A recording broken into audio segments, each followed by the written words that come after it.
Test 1 2. Test 1 2. Check 1. Check 1 2. Check hot dog. Check 1 2. Unique New York. One, Unique New York.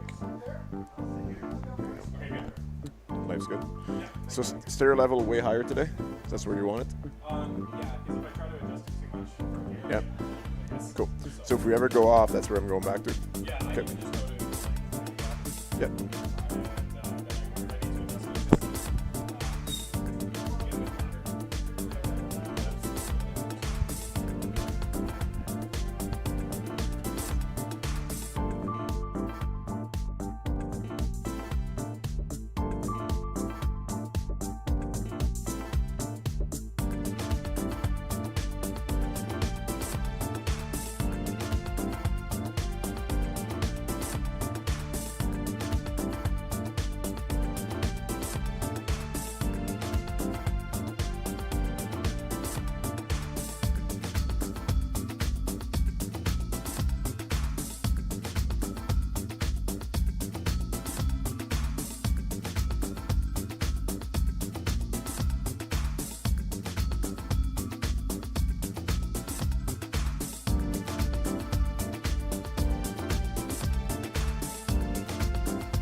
Alberta.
Try to kill me out, I guess they thought I was low.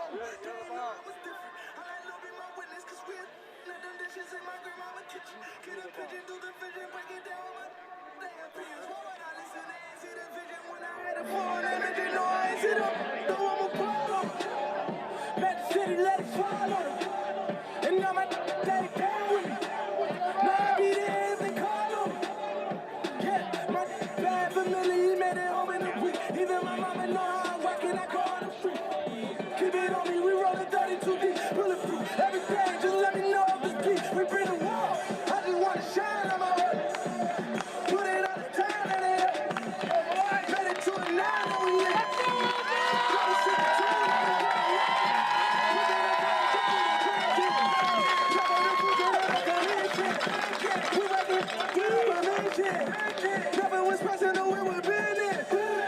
Settle down, let it settle down. Couldn't tell me down with breath, how they gon' tell me now. I'm running right out with a Good morning, ladies and gentlemen, and welcome to day 2 and our bronze medal game here at the Football Canada 2023 U16 Western Challenge as we see Team Manitoba face Team Alberta in the bronze medal game. My name is Chris Hadisbeck. I'm joined by Olivier Eddy. Olivier, thank you for being here again today. It's always a pleasure, man. We're having a blast out here, and We're just fortunate that Football Canada keeps saying, as you said last time, right. bring us back. Keep bringing us back. That's right. Must be doing okay. So, as we see the refs doing the coin toss here at Leibel Field in Regina, Saskatchewan, another hot day here. Teams are probably thankful it's a little bit early kickoff today compared to last week or on Wednesday when it was a little bit hotter.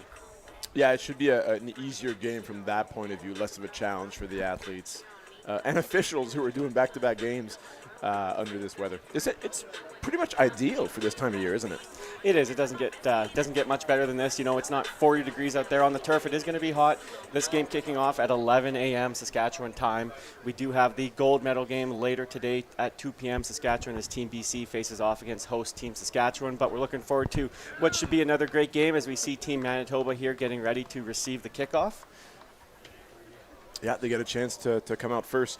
It's going to be an interesting game. Just trying to think back at what Manitoba was able to do against the favorite Saskatchewan earlier this week. They came out very strong. They came out with an onside kick. They got a fumble recovery. They scored again. They had a 21-21 first half, and that made it a fun game. You see number 42. He's talking about him a lot. again. Absolutely. That's Ryan North, and he emerged kind of as a leader last game, I like to say. Early in the game, he was one with the fumble recovery, and just like last game, he came out from the coin toss trying to hype the fans up, and I love that out of him. We'll take a break here for O Canada.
All right, we're set for kickoff here at Leibel Field for this bronze medal game at the 2023 Football Canada U16 Western Challenge. We want to just take a quick second to thank everyone for tuning in today. We do have access to the comments this time, so we look forward to hearing from you guys. If you have some notes about maybe some family members, some friends playing in today's game. Olivia, I know we had some good comments last week as well. Yeah, it was fantastic. The back and forth in the chat is what's fun. Really like learning about the players and receiving you guys' feedback. We appreciate that. Chris, right before the anthem, we're talking about Ryan North. I mean, playing linebacker, defensive lineman linebacker, made some big plays last game. He struggled a bit with, it seemed like cramping. It would be a hamstring injury in the first half, but he came back in the second pretty strong. I expect a lot out of him today. I mean, for Manitoba to come out with a bronze medal, he's going to have to be that leader that he was in game one. Absolutely. He proved himself to be that leader on defense for Team Manitoba on Wednesday night there, and we look forward to seeing what he can do today as we get ready to kick this game off in the bronze medal game, Team Manitoba versus Team Alberta. We see Carson Becker for Team Alberta get ready to kick this game off for us today. Ball is kicked deep to his left. Great kick there, going down to the 15-yard line. Going to return there. Good job by the cover team there. Breaks one tackle, and ball's going to be on the 32-yard line to start this game. Yeah, now Team Alberta's kicker is not their usual kicker. Their number one kicker is out, a knee injury in the first game.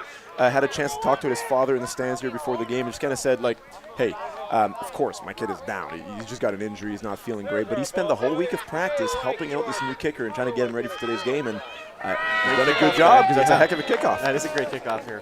As we see number one for Team Manitoba start this game at quarterback, That's Khalil Hossein. He had a great game on Wednesday. We'll see if he can repeat that here today against Alberta. As we see that motion across that we saw on Wednesday there. Khalil's going to look to pass. He's going to look to his left on a swing pass out. Completes it there. Lots of room on the left side. Breaks one tackle, gets down. That's a big first down for Team Manitoba to start this game.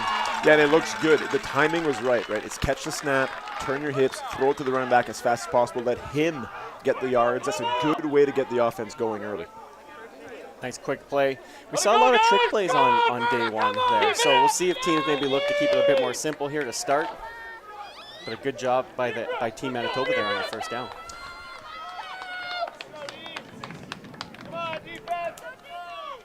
That was Gavin Heza with the reception there to start the game. As Khalil Hossein lines up in the gun once again. Looks like it's going to be a pass. He's going to look quick to his left on a quick hitch there. Complete there. Nice job by Team Alberta, though, to limit that to a gain of maybe half a yard, if that. Again, I like the quickness of the timing from quarterback to receiver. It's a good sign for the offense. Seems like they're comfortable out there, but they'll need a big play here in the second down. Yeah, going to bring up 2nd and 9 here for Team Manitoba. Now, Alberta defensively did some good things against British Columbia. I thought early in the game they're going to run away and get that win. They didn't. It was an incredible football game. But one thing I liked about their defense is that they're very patient when they see motion and movement. And they're just kind of hanging out there trying to evaluate things. And then once the ball is snapped, then they go and play fast. That was number 20, Hudson Kotovic on the catch there. As Khalil's in the gun, 2nd and 9, motion across. And looks like it's going to be a timeout here. Or sorry, a time count on Team Manitoba, which is going to back them up and make this 2nd and 14 now. Yeah, time count, obviously that's on the quarterback, not being ready in time. But I want to talk about the center real quickly, Manitoba, number 53. number 5. So he 5-yard is penalty. playing his 7th year of football as a 14-year-old. That's a lot of football already. He lives and breathes football, and he's got all 5 family members here today, both parents and three siblings that make the trip down. And fun fact, he's an amateur chess player. That is great. What do you think his ranking is? Well, that I don't know. No. 2nd and long here for Khalil Hossein. He's going to look to pass. He's going to look to his right. That time he's going to have to scramble to his left. He's got some space on the outside there. He's going to turn and run, and he's just going to slide out of bounds, and it looks like it's going to be an extra 15 there against Team Alberta, and that's going to give Team Manitoba another first down. Yeah, it's a tough for Tristan Grundy here, who was trying to run the quarterback down, and you got to be careful as a quarterback. You know, the officials are usually a little quicker to maybe throw the flag, and he was going out of bounds. We'll see on the replay here. Yeah, just up high there on Khalil. A little bit too high, and unfortunately gives Manitoba a first down. It's a tough spot to be in as a defender, right? You're told to play fast, to be aggressive, 44, and then when you're just 15-yard above that penalty, line, once in a automatic. while you get called. But yeah, tough.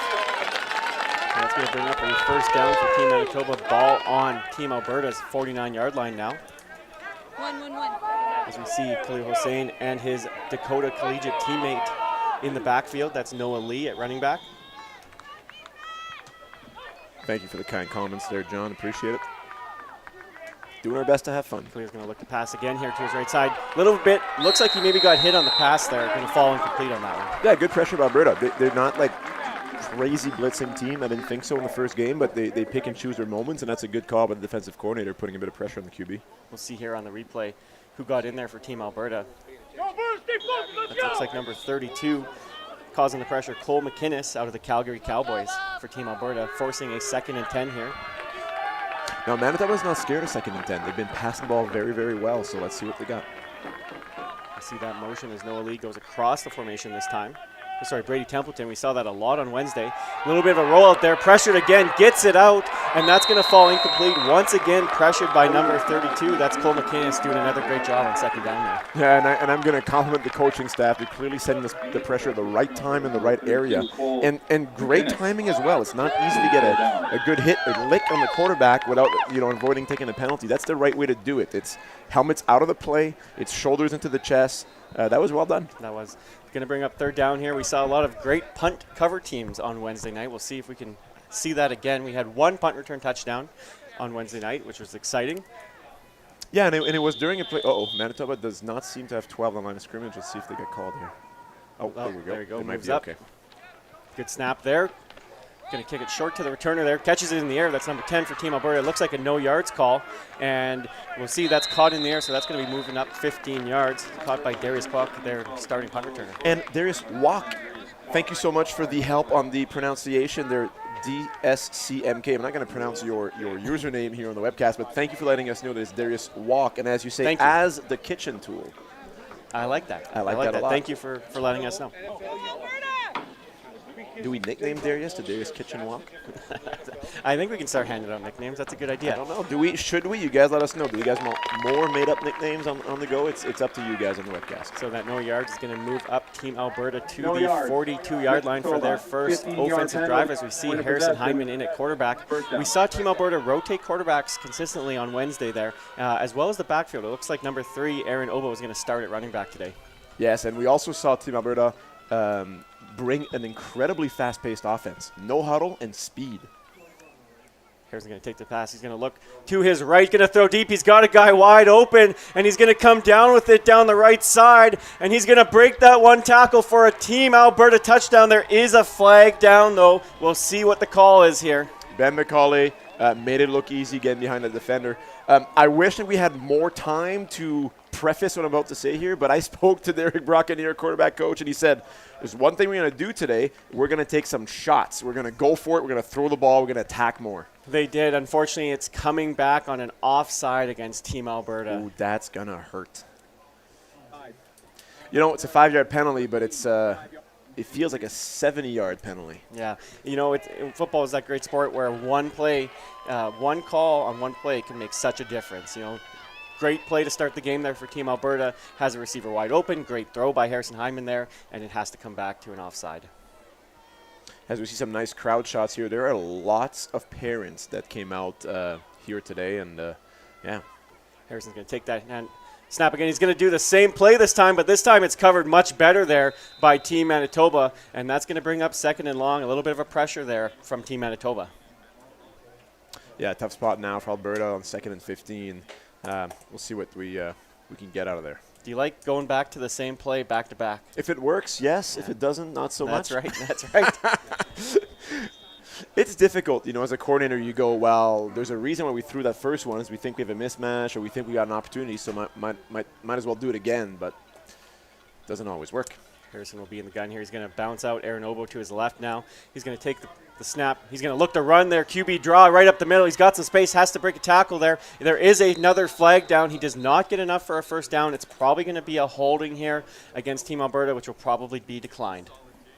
Yeah, I think you got that right, Chris. Just from where the official was standing and the timing of that flag, I think we're about to see a holding. I think you got to decline this in this situation, right? I think so. It's going to be about 3rd and about 5. I would take the 3rd down, and looks like they're going to do just that as the officials are talking to Captain Ryan North as he hypes up the crowd, and that's going to bring up 3rd down here for Team Alberta. Team Manitoba is substituting an entirely different unit for punt return. We rarely see this at this level when the whole defense comes off the field for punt return. So they've got specific players whose jobs are to play on punt return, and honestly, I'd love to see it. Gage Knoll in at punter for Team Alberta from the Grand Prairie Broncos. Different punter this game. Obviously, we saw the punter injured in game 1. A little bit of a low snap there, almost blocked, but Gage does a good job to get that away and gets a really good bounce here to his right. Team Manitoba is going to have to return that there. Not much room on the sideline. Good job there to get a couple extra yards. Going to bring up Team Manitoba offense. I mean, Alberta gets 44 yards net out of that punt, which almost got blocked and was a bad snap. It's a really good result, and you know the coaching staff are happy with that exchange. Yeah, Gage did a great job there. His first punt here today. As we see number 65 for Team Alberta there lining up at defensive line. He had a great game on Wednesday. That's Cooper Troy out of Leduc. Khalil Hossein ready for the second offensive series for Team Manitoba. He's going to take the snap. He's going to look for that little swing pass again. It's not there this time. He's going to look to run, and he slides down, protects himself, as we saw number 65, Cooper Troy, pressuring him there, and going to bring up 2nd and long. Yeah, it's a good quarterback slide. It's a skill that we don't talk about often and we don't always see, but he's been good at it all week.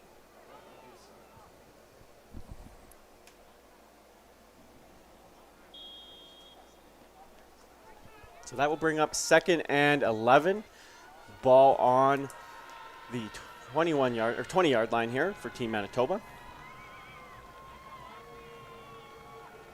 Clearly will take the snap. This time he's going to look quickly to pass to his right. Going to be over the head of his intended target, number 23. That is his teammate Brady Templeton.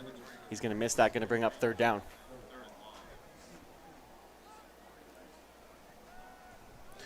Thank you again for helping us out with the pronunciations. Not always easy when we don't know the players, but we appreciate you guys' feedback as we'll do our best to get it right. Okay, going to bring up third down here. Team Manitoba will punt backed up to their own goal line now. The punter is. Good snap that time. Gets a low line drive here. Good job by Team Alberta to catch that in the air. That's number 82 for Team Alberta. Nice job there catching that low line drive. A little bit of a scary punt there. That's Dylan Mahan on the return there. Going to bring up Team Alberta offense. Yeah, and again, when you find a way to catch the ball in the air, usually good things happen for you as a team or as a return unit. And Alberta's benefiting here from a good exchange off the two punts, right? They've got a lot of yards off their punt, Manitoba not so much, and now they find themselves with the ball in Manitoba territory in the 39-yard line. So it does look like Team Alberta will go with rotating quarterbacks once again here to start, as we see number 9, Nash Marzoff, in at quarterback this time. And he's going to look to throw deep to his right as well. Same play that we saw in the last drive, and puts that behind there. Tough catch is going to fall incomplete. They were not kidding when they said that we were going to take some shots, we're going to attack today.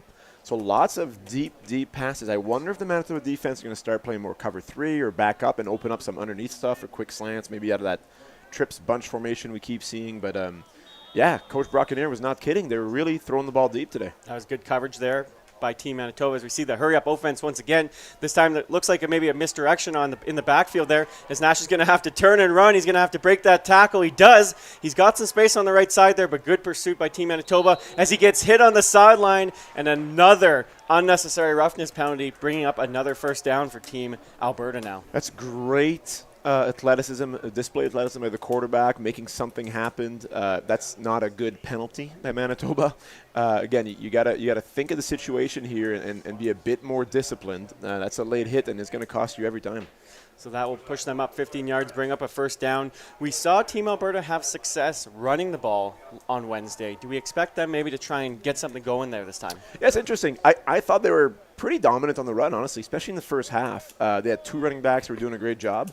But clearly they're sticking to their game plan here, which is air it out. Yeah, we do see this kind of power fullback formation now with 3 running backs in the backfield here. So they will look to turn and hand it off this time to Aaron Noble off the left side. Good job by Team Manitoba getting in there and limiting that gain, and good pursuit there. Yeah, I'm loving the energy I'm seeing in the Manitoba defense. They seem to hyping themselves up, and they're making noise out there and celebrating, and that's a good sign in the early goings. We saw number 22 in there on the tackle, Alex Klenk from Dakota Collegiate in Winnipeg there. Brings up second down now, 2nd and 8, as Nash Marzoff is in the gun. He's going to take that. He's going to look, and he's going to pass to his left. He's got a receiver open. That's number 22, and he falls down there, but it looks like he's going to have enough for a first down. That's Xander Odenyo on the reception.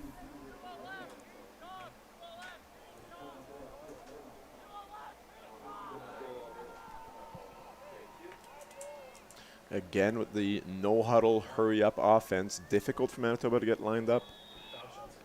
See if Alberta can take advantage. Going to hand that off to Aaron Noble upside. He breaks one tackle. He's going to keep his feet going, and we'll see here if they call him short. They will call him down at the 1-yard line. Yeah, so do we have a first down here, Chris? It's going to be 2nd and goal. That was a first down there signaled by our head official, so brings up 1st and goal on the 1-yard line. Apologies. It looks like, sorry, they got a first down last time, so it's 2nd down, 2nd and goal.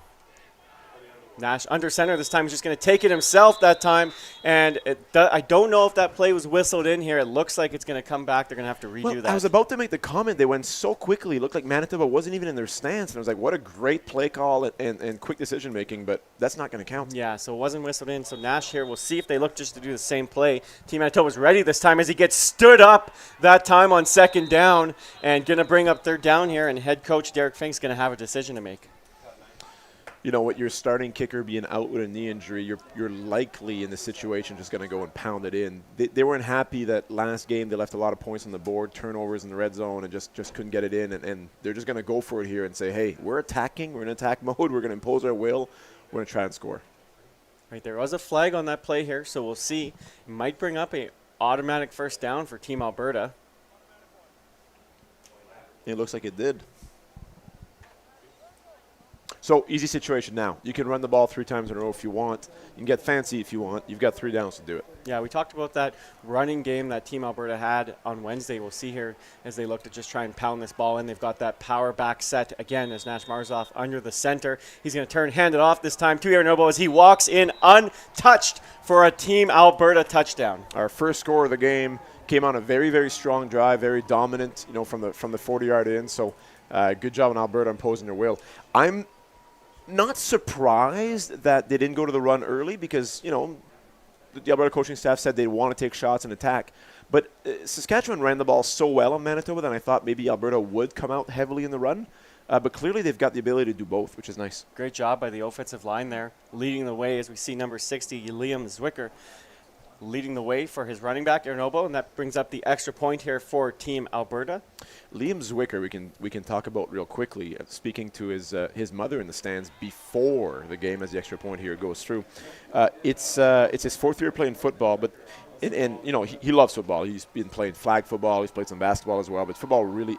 That's really his sport. But you know what his mom said? He goes, the thing I'm the most proud of for my son, yeah, he plays multiple sports and he's active like 6 nights a week, always going to practice. But he goes, he's an honor roll student. And I love hearing that because, it kind of reminds us of what, these young athletes are going through. It's not their jobs. They're not professionals. They also have to manage school through this. And you've seen some high quality of play from all these student athletes. That's right. That's great to hear. You had the opportunity to talk to a handful of parents before the game, which was great to get some stories on some of their kids here in Regina today as they had the opportunity to go to the Saskatchewan Rough Rider game on Thursday night. Maybe not the most exciting game until the last 2 minutes, but it was great to see all the teams there at the game at Mosaic Stadium. Yeah, and it's such a nice atmosphere on a Thursday night. Beautiful night out, and it's been a good week of football. And Football Saskatchewan, Football Canada did a great job, hosting these players all week, and I'm glad the parents are making the best out of it too.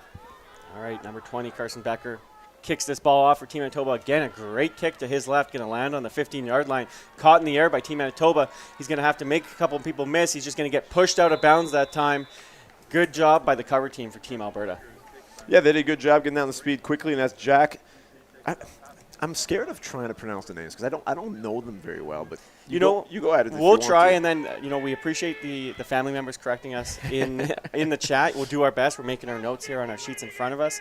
Is that number 43, Jack Demeter? There you go. That is Demeter. Must be him. Demeter. We've been asked to shout out Elliot Beveridge. I think the challenge we have is that he's not on our roster in front of us, so it might be an addition or a mistake on the roster sheets here. But sorry, my friend Marique, but we can't really say much about him. As Cleo is going to look to that swing pass to his left again. Gets a nice block there by his receiver. He's going to break that. He's got lots of room on the left side. It doesn't look like he's going to be caught, and he's going to take this for a Team Manitoba touchdown, but once again there is a flag down. We'll see here what the call is. Is this going to be another 83-yard penalty? I mean, that's a great catch and run with great blocking, but it looks like we got a holding call against Manitoba. As we see Team Manitoba offensive line there at the end of the play looking and talking to the refs as they are now walking this back. That's 2 long touchdowns now we've seen called back. They're 83 yards away. Now they'll be 93 yards away. That's a real tough one to go back there on 1st and 20. So it looks like it will be from the spot of the foul.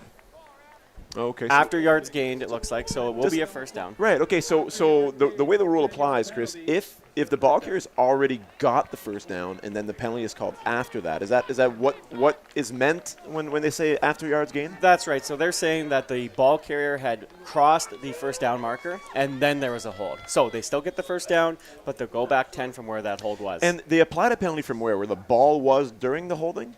That's correct. Yep, where the ball carrier was at that time. So it's still going to be first down, not a touchdown here for Team Manitoba as Clay Hossain's going to look to bring that motion across again. He's going to swing out to his right now. A little bit of a high pass. We'll see here if that's live. They are going to call that a forward pass as he tried hitting number 28, Noah Lee, on that swing pass, that time falling incomplete. And that's a good timing on the play call. They caught Alberta on a bit of a blitz and a man coverage. I think that running back had some space. If you could have found a way to hang on to it. It was a tough throw, not an easy play to make. So we see Team Manitoba, again, going to the air. Not a lot of a running game for them, but they're having success in the air. They're now maybe getting those short run-type plays out of their swing passes. Yeah, it's a good way to compensate if you don't feel like you can run the ball inside. just do some quick screens. And lots of motion there, we'll see, and it is going to get called. I believe this is going to be an offside on Team Alberta as we see a handful of flags down as the officials are going to get together to talk about this.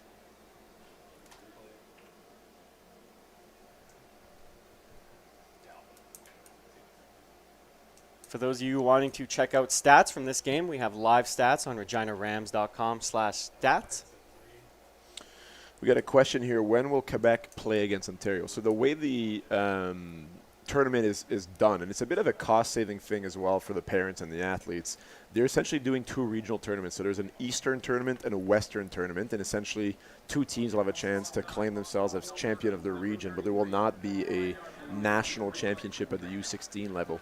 There is, however, at the U18 level, the classic Football Canada Cup, where every team plays at the same venue. But there will not be a crossover championship between the teams in the West and the teams in the East. All right, so brings up second down here for Khalil Hossein after that penalty. He's going to look to pass again. Just a quick hitch by his wideout there. Tough catch there, makes the catch. It looks like he's going to be just short of the first down marker here, going to bring up 3rd and inches. Yeah, and Alberta starting to dial up more pressure here. Manitoba still doing a great job getting rid of the ball because they've got a good quick game. Quick passing game, that is, where quarterbacks are taking maybe just 1 step in throwing or 3 steps in throwing, but not long developing plays, which is nullifying the blitzes from Alberta. They still get a good job getting the ball out and getting some yards, and that's just good play calling on Manitoba's side when they expect blitz. Okay, so we haven't seen them run the ball yet. They're going to line up under center this time here. We'll see if they just look to QB sneak this. Going to be tough inside there with Cooper Troy on Team Alberta inside. And he is going to take that himself off the right side. I don't know if he's got that. He kept his feet moving. This is going to be close. Yeah, I like the effort out of the quarterback, but I also like the effort of the defensive line from Team Alberta. We're about to see here. Is it going to be a chain measurement? You know, it was 3rd and longer than inches, actually, almost, if not a full yard, at least half a yard, as we see the Team Alberta offense coming on. And that is a turnover by the Team Alberta defense. A big play there for their D-line. It is a massive play because now Alberta gets the ball in Manitoba territory with a chance to go up 2 scores in the first quarter. Now let's see if the Alberta offense continues to fire the ball in the air and deep, as they said they would. Number 1, Harrison Hyman back into quarterback with number 21, Hals Boateng, who had a great game running the ball last Wednesday. And he is going to turn and hand it off this time. Nice lane up the middle, keeps his feet going, gets about 7 or 8 yards there. Nice run. Yeah, and I think with Boateng in the game, you've got to run the ball. He was dominant, I thought, in his first game. And I'm not surprised if they just feed him a few more times to move the ball. We see that hurry-up offense again for Team Alberta as they look to the sideline for the calls. Harrison Hyman here in the gun. He's going to motion Boateng out this time. We'll see here if he looks to maybe keep it himself on that draw. And as he does, right up the middle, he's got some space with good speed. He's got to make 1 miss. He's going to try and hit the sideline there and cuts it back in for a Team Alberta touchdown. Great play call, Chris. You knew what was coming. I'm going to admit it. I didn't see it coming at all, but you knew it. Quarterback draw right up the gut, and that's a 35-yard touchdown run. Wow. Great job by Harrison Hyman using his athleticism there, reading his blocks. Great job downfield by his receivers as well. Great job by the O-line, opening that lane up the middle. Takes that in for a Team Alberta touchdown, puts them up 13-0 with an extra point here. Yeah, if you're the offensive coordinator, you feel great about that play. That's going on the highlight tape. I won't try and Tony Romo it too many times, but I'll take the ones that I can get. You recognize that they bounced out Hals Boateng there on 2nd and short, so good job by the offensive coordinator for Team Alberta. As we see Carson Becker here line up and kick this extra point through. Great distance on that extra point. Yeah, honestly, this second kicker for Team Alberta is, can we say he's kicking? He's doing a great job. He is. Honestly, when you've got a kind of emergency role guy come on in, and you know what, maybe he does kick with his own club all the time, and he was second on the roster for this tournament, but clearly he's quite capable. So that leaves us with 2 minutes and 1 second left in this first quarter, as we see Team Alberta up 14-0 over Team Alberta over Team Manitoba 14-0 here at Leibel Field in Regina in this bronze medal game. Just a reminder, we will have the gold medal game at 2 p.m. Central Time as we see Team BC play host Team Saskatchewan. Now, this game is far from over. Manitoba has been a very good team in the air, so when you're trailing a little bit, and you want to go to the pass game, well, Manitoba's saying, yeah, that's what we normally do anyways. So they're in a good position here to bounce back. So we do see number 23 back for Team Manitoba. That's Brady Templeton. We've seen some great deep kicks from Carson Becker here. He's lining up on the 16-yard line this time. We've seen the last couple end up on that 15-yard line. This one's going to end up in the middle. Great job returning that in the air by Brady Templeton. He's going to keep going to his left side, makes one person miss, and then a great solo tackle out there from number 2. That's Madden Morin from Team Alberta, preventing what could have been a bigger return. That's the linebacker from Grand Prairie Broncos coming in with speed and aggression. You love to see that on the kickoff. I see some comments here about, why are some of these teams cutting players? At the end of the day, these are elite football teams, and you've got a limited roster. So just by rule, you only bring a certain amount of players. So there will naturally be some cuts every time they try these teams. Hussein lined up in the gun. Naturally going to line up with a third receiver. So he started on the boundary against a third receiver, and then he motioned himself all the way to the field. He tracked the player the whole way through during the motion. He was there to make the tackle. In the old American style, you would have an outside linebacker that maybe plays on the right or on the left, and they would bump. But that's a traditional way of playing it in Canadian football. Number 32 playing the dime position quite well. You see number 65 for Team Alberta, Cooper Troy, lining up at defensive end this time, usually playing inside, as Khalil Hussein is in the gun once again. He's going to look to pass. He's going to look to his left. He's going to throw that a little bit behind his intended receiver there, number 23, Brady Templeton, and that's going to bring up third down. Cooper is not happy there. He's saying he got cut blocked, and he's talking to the officials. Cooper is one of these very, very dominant players. We noticed him the whole game. He earned himself team defensive MVP awards, I believe, in game 1. And you can tell Manitoba's worried about him. They're using different strategies to slow him down, like cut blocking him, and he doesn't seem too happy about it. No, talking to the official on this sideline here. As we see Team Manitoba come out to punt, it looks like it's number 12, Ben LaRose Short here, punting the ball off for Team Manitoba. So Alberta's short one player on the field here with 11. Let's see if this hurts them. Almost blocked there. Does a good job to get that away.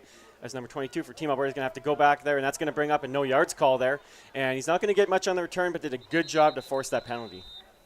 Yeah, and it's kind of it's an interesting give and take. You can choose to ignore that no-yard penalty and say, you know what, like I'll get super close. The officials will throw the flag, but I'll be able to make a tackle, and there's no way these guys are going to break a big one on us, which seems to be what Manitoba chose to do there. Or maybe just a lapse in judgment and not realizing that how close they are to the ball. That we might never know. That's right. So that's number 22, Xander Odenyo on the return there, one of Team Alberta's running backs.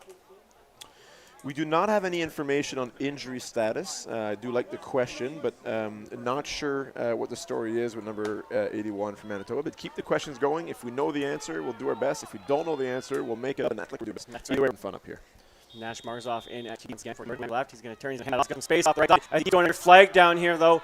Good run, source number 21. How's Boateng actually? We'll see here what it was. Yeah, Boateng keeps harassing. I think he's a very talented runner. He seems to keep going with ball security, but this one might be back.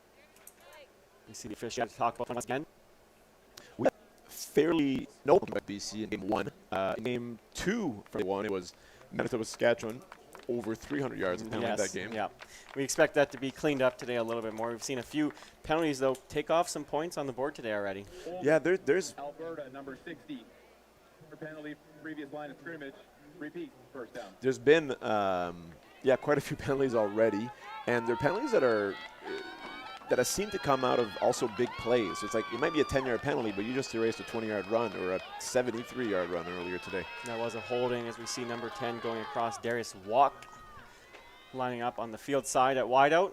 As Nash Marzoff's going to take that snap. He's going to look to pass to his right. He's going to throw deep that time to Darius. He's going to get tripped up on the play, and that's going to be a pass interference.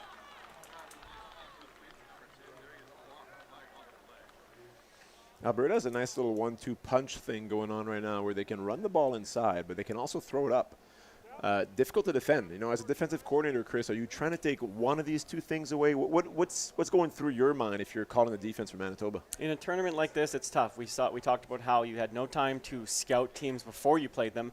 These teams had one game of film to kind of go over tendencies and what to expect from your opponent. So right now, Team Alberta has had some success throwing, but at the same time, they have a handful of good running backs in there. So it's a tough thing to manage. We obviously see number 42 for Team Manitoba in there, their leader on defense, Ryan North. So I think they're going to look to maybe try and stop the pass a little bit more this time, though, as they line up with lots in the box here.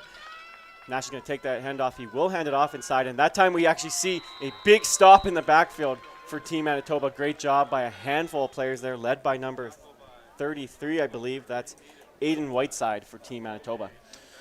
Yeah, and the officials also signaled the end of the first quarter. We've been previewed to a pretty good game. It's 14-0. Manitoba did have a long touchdown called back. Could have made it a little bit closer than what it is. Alberta seems to be getting a bit of an edge on special teams. They're gaining about 15, 20 yards on Manitoba for every punt exchange. That makes a difference, a massive difference in Canadian football. But we have two pretty evenly matched teams. What are you expecting, in the second quarter, Chris? We'll see here. I expect Team Manitoba to keep it in the air. Obviously, that's been their bread and butter. They've had some opportunities for some passes here in today's game. They obviously don't have any points yet in the game, but they've had some success in the air. So I expect them to stay with that. And Team Alberta. We're seeing lots of love for number 28, Noah Lee. And you're right, Laura. Penalties aren't as bad. They're still kind of high. See, I just... Coming from the coaching world, and Chris and I both have coached, we've also both officiated. You enjoy a game, and there's only a few flags. It's tougher when you see holding or late hits. So I guess we do comment on those things a lot, but our athletes are learning, and our officials are also a crew that's mixed with a number of different people having worked together before. But just kind of saying that. It's nice when there's less penalties. That's right. Yeah, it's a shame to see some of these big plays taken off the board. Very athletic plays by these players here in today's game. So officials are ready. Time is whistled in. Second and long here. Nash going to roll to his right this time. Good job by his running back to block for him. He's got a receiver open. He overthrows number 10, Darius Walk, though, on that pass, though. Hey, Boateng, I've been saying great things about him in the running game, but that was a great block. We might see on the replay here as he seals the edge, allows his running back to have a clean rollout situation. Great blocking by number 21. Going to bring up third and long as Team Alberta gets ready to punt this ball away. Let's see if we jinxed it. I did talk about how good the punting has been for Alberta. They've been averaging 35 yards plus, it seems like, which to me is a very, very good number at this level of football. We see number 6, Gage Noel, ready to take this, takes the low snap, does a good job to get that, and gets a great punt away. And that one's going to be touched. We'll see here. No yards that time, so a great job by the cover team for Team Alberta. Again, a good situation with the punt unit, getting almost 35 yards, more like 32 on that one, but good job, Alberta. They seem to be dominant on that punt unit. And we just want to take a quick second to thank all of our Football Canada's national sponsors and partners here: Sport Canada, Volt Athletics, GameStrat, Avis, Invictus Gloves, Opro Mouthguards, NFL Canada, and the CFL. We thank them for being a part of the Football Canada team. And sponsorship is important, right? We can't have these tournaments and these great facilities and the food provided at a reasonable cost if it's not for the help from the corporate folks. Is that the intro to talking about hot dogs once again? Oh, we're going to get there soon. Khalil Hussein's going to look to pass again, this time to his left, gets it off here. Another 2 flags thrown this time, though, in the backfield. We'll see here if the officials saw the same thing or not. As the officials get together here and talk and give us a penalty, we can go back on the important topic, the hot dogs. And I do need to apologize. So our viewers who saw the game, Alberta against British Columbia, we talked about the possibility of getting hot dogs at halftime instead of getting some notes for the following game. We kind of followed the what you guys said. You guys kind of chimed in and said hot dogs, go get the hot dogs. We said we would. The reality is we didn't. We thought it was more important to go get some game notes from the Saskatchewan and Manitoba teams, but I can promise you that hot dogs will be consumed between these two games. We'll be better today. I think so. That was a holding on Team Manitoba. Brings up 1st and 20 now. Khalil Hussein in the gun. Motion across this time. He's going to look to his right. He's going to find a receiver open. Nice job there by the receiver to find that spot there and gets a decent gain there on 1st down. We encourage you to continue commenting and keeping the comments friendly towards each other as we enjoy a game and make the best out of this under-16 football. We love reading you guys' comments and the chiming in, so keep going hard. Nice catch there by number 21, Jaden Wall.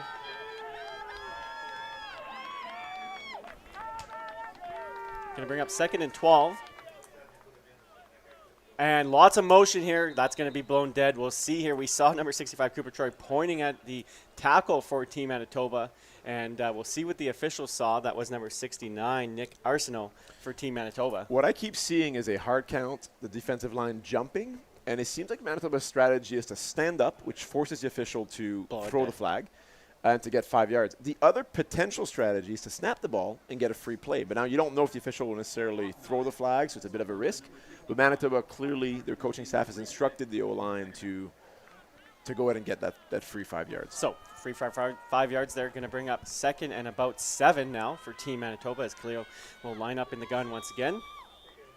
We see number 23, Brady Templeton. We saw them throw to him in the flats a lot on Wednesday. We'll see if they look to do that again. He's going to motion all the way across. He is looking that way. He's going to go off, and it's going to get tipped this time and intercepted by Team Alberta, number 2. He breaks one tackle. We'll see here if he can get the sideline. Has to cut back in. He does. He's got some blockers and takes that all the way for a Team Alberta touchdown. That's Madden Morin for Team Alberta. Yeah, it's a 40-yard interception return off the unfortunate tip. Ball hitting an offensive lineman in the back. We'll see here on the replay. Wow, big play for Alberta, bringing their lead up to now 20-0 in the second quarter, pardon me. We talked during the play that he was looking for Brady Templeton coming across on kind of on a crosser.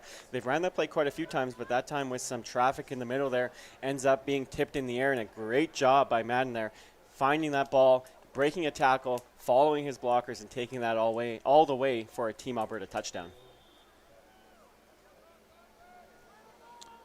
We'll see Carlson Becker here line up, the defensive back, lining up to kick the extra point. He's looked very good today. We'll see. He's been hitting the grass on the south side here. We'll see if he can hit the libel facility here with his kick extra point, and it would have great job by the ball boy there preventing that though. We've got a young ball board standing about 10 yards outside the end zone, making a great catch here on this extra point. Yeah, wow. Sign him up. Lots of he'll be maybe playing for Team Saskatchewan in a few years there.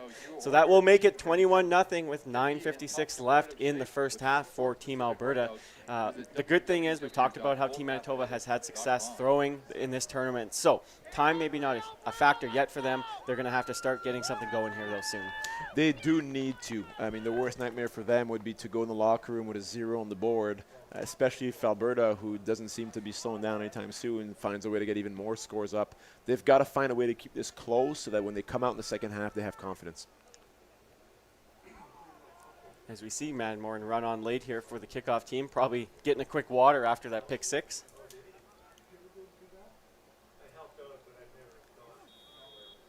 Carson Becker ready to kick this off as the officials make sure everyone is good. Clearly lining up here to kick this ball to his left. Good kick there that time, caught in the air. Good job by Team Manitoba. Is going to hit that sideline. Finds a nice lane there, does a good job, gets that ball all the way up to about the 42-yard line. Manitoba had a good kickoff return unit. I kind of noticed against Saskatchewan they're a little bit undersized compared to the Saskatchewan team, but they did a good job running the ball on the boundary on the kickoff returns, and they're continuing to do that. I mean, it's a short tournament. You're not going to have 3 or 4 different returns on your unit like you might have in a full high school or bantam season. But they're doing a good job with their return to the boundary. So Team Manitoba will start with the ball. Looks like they marked it right on that 40-yard line. And 40-yard line is a positive place to start after a kickoff. I like to think that if you're a coordinator, you might have a goal for your unit to start on the 40 or on the 45. But those are good numbers. That's kind of where you want to be. So you're happy with your return. Yeah, we see the Team Manitoba offensive line maybe was speaking to their coach there, wasn't quite ready to come on as we see him come on late, and as they strap up their helmets here. Going to be 1st and 10 here. Khalil Hossein in the gun. You see that motion across behind him once again. He's going to have a running back swing out. He will throw it that way. He's got lots of space on the left side here. Has to break one tackle. He doesn't, but gets a great job on a first down there. Brings up 1st and 10. Nice job by number 28, Noah Lee there. Yeah, they're doing a great job with that swing pass. It's one of the staples of their offense, and they're trying to call that when it's a man situation, and I think their coordinator's doing a good job. Manitoba, I think, escaped not getting a holding call there. There's a lineman tugging on the defender's jersey. You got to be careful, but yeah, good first down for Manitoba. 1st and 10 now. Ball just on the other side of half. 54-yard line. The crowd really stomping here and getting loud for Team Alberta. Swing pass once again. It looks like that was close to a backwards pass. They are going to call that, though, an incomplete pass. They're going to call that forward. Wow, from up here, I was 100% sure that was a fumble and it was going to be a touchdown for Alberta once they picked it up, but the officials called that an incomplete. Now, we have a different angle to the field than they do, but yeah, I was surprised. Oh, that really does look to me like a backward pass on the replay. Great job by the team upstairs with the cameras.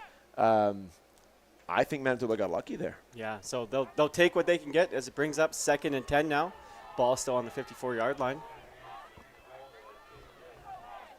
Number 23, Brady Templeton, going to Khalil Hussein's right. We see Noah Lee swing out to his left again. He's not going to look that way this time, though. He's going to throw short and only maybe gets back to the line of scrimmage that time. You know who's really showing up for me right now that I think is playing a great game? It's Cole McInnes. He seems to be all over the ball. He's tracking the motions. He made a great tackle there. He seems to be calm and composed, and then once the ball is snapped, it's speed and aggression. And that's what you want out of your linebackers. Yeah, he's having a great game so far today for Team Alberta. So 3rd and 10 now, as we see Ben LaRose Short come on to punt this ball away for Team Manitoba. Ben LaRose Short had a great game last week. Showed his athleticism. He could do many things, and good football player. Does a good job. Good snap there. Punts this ball to his left. Gets a great kick. Caught in the air by number 82 for Team Alberta, Dylan Mann. And he's going to stop there for next to no gain.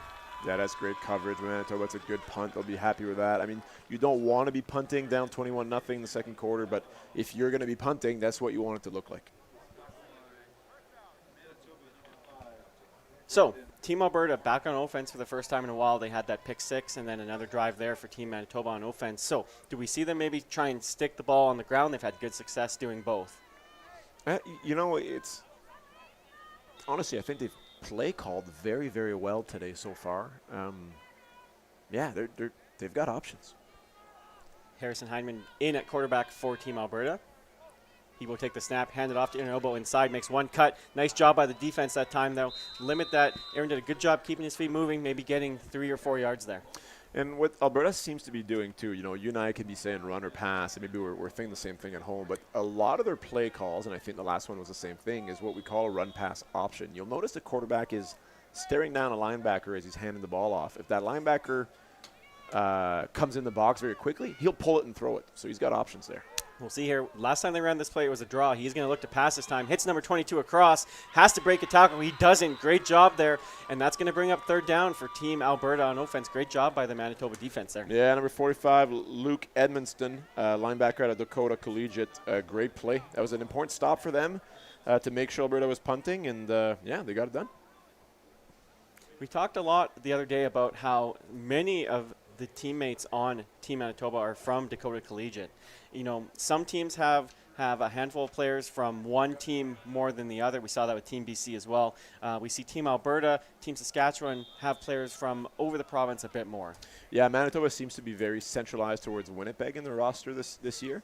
Oh, what a nice punt once again. Great job by Gage Noel there. And that's going to go out of bounds at about the 47-yard line. Great punt. Man, another 40-yard net punt with no return, no chances for no yards. I mean, if you're the coaching staff, you're very happy with your punter.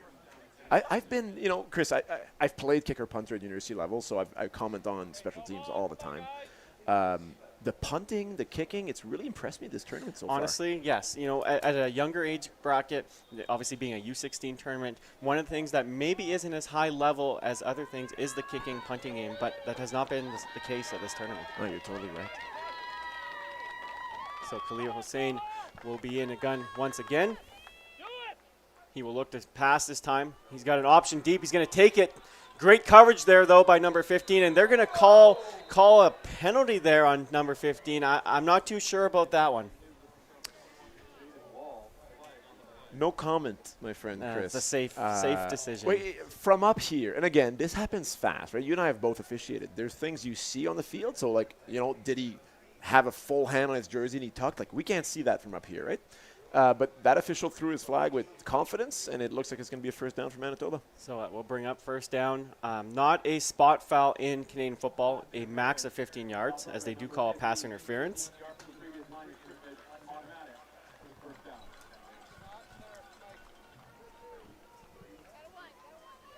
So Team Manitoba will take that first down here. Ball on the 48-yard line now.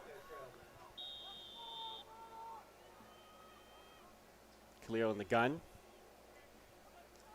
He hands it off this time. Lots of space off the left side. Not something they've been doing too much of, but a great job there getting a first down, except there's another 2 flags down here, and it's looking like this one might come back once again. Yeah, that's tough. I want to talk quickly about number 17, Ryder Small, defensive back for Alberta. You'll see him in his yellow helmets. He's only one of 2 players with yellow helmets. The other one is our beloved kicker who can't play today with his injury.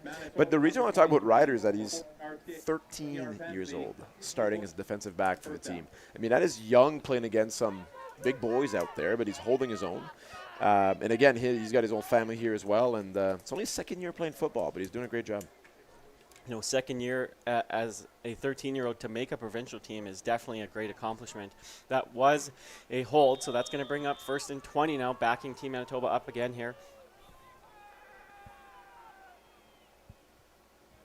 We'll see here if they look to keep that on the ground. They won't. They will look to pass quickly to his left that time. Finds number 12 inside there. We'll see if they call that a catch. They will. That is a catch and fumble as number 44 picks that up for Team Alberta. That is Tristan Grundy on the fumble recovery. Well, that's a big play for Team Alberta. A very, very quick catch and fumble there. We'll see on the replay. We'll see here how long he had that ball, but the officials call that a fumble, and Team Alberta makes the most of it. Yeah, difficult to tell here. It's, I mean, it happens fast out there. From my point of view, I wasn't sure that was a catch, but there doesn't seem to be any complaining from any sideline or official or players, so maybe they did see a possession there. So we see number 9, Nash Marzoff, in at QB now for Team Alberta. He'll look to hand that off to the right side there for a short gain of 2 or 3 by House Boateng. Yeah, and the Manitoba team has been shutting down the run pretty good. Alberta was running fairly well against BC, pretty efficiently. Manitoba is struggling to stop the run against Saskatchewan. That might be a comment or compliment to Saskatchewan O-line. But today, Manitoba up the middle have been doing pretty good. We see Nash in the gun with House Boateng behind him here. 3 to his right, 2 to his left. Put them in motion. And he will just turn and look to pass that again off the left side and fit that in there under pressure. Great throw, but that one's going to fall incomplete. I'm impressed with the quarterback play in terms of decision making. These types of play here, you know, it's read first on a potential run. Option number 1 is covered. He flips his hips to find option number 2 and delivers a catchable ball. That's honestly, it's a high-level quarterback play at this age. Taking the hit at the same time. Great job there by Nash. That will bring on Gage Noel to punt once again here. We'll see if they look to pin him deep, aiming for that sideline as we see him pointing to the corner here. As a former punter, you can see him lining up, getting ready to kick this to the corner. I mean, he looks comfortable back there. He looks confident, and he's been playing well. Takes a bad snap that time, though, but does a great job under pressure. Gets blocked this time. We'll see if Team Manitoba can pick this up on the run. They do. Gage Noel saves a touchdown, though, but Team Manitoba with a huge play here on specials. Yeah, it's tough. You know, that's not the type of snap that you want, and then we've complimented Gage Noel the whole time. He's punted really, really well. But in this situation, he has to rush. He has no choice. And I think he's took his time a bit too much. And, you know, Manitoba had dialed up the pressure, and that's an easy block for Manitoba. Yeah, he does a good job to stay with the play and prevent a touchdown. But that brings up a huge offensive drive here for Team Manitoba with great field position now. Ball on the 32-yard line, their best field position of the day. Tell you what I like, too, from Manitoba from a coaching point of view. Quite often, athletes jump on fumbles. But it's third down, so if you jump on it, you get the ball. But you may as well try to pick it up, which they did, and they got an extra 20 yards out of it. You see Brady Templeton come across the formation now. And the snap wasn't not ready. Does a good job, that is. Khalil falling on it. He was not ready for that snap. Now there's a good time to jump on the ball. There you go. Yeah, just the opposite of what we just talked about there. Oh, that's tough for Manitoba. They got their first break of the game, a chance to kind of climb back in, and then that hurts. Not sure what happened. Quarterback wasn't ready for the snap, but it was obviously the ball was snapped.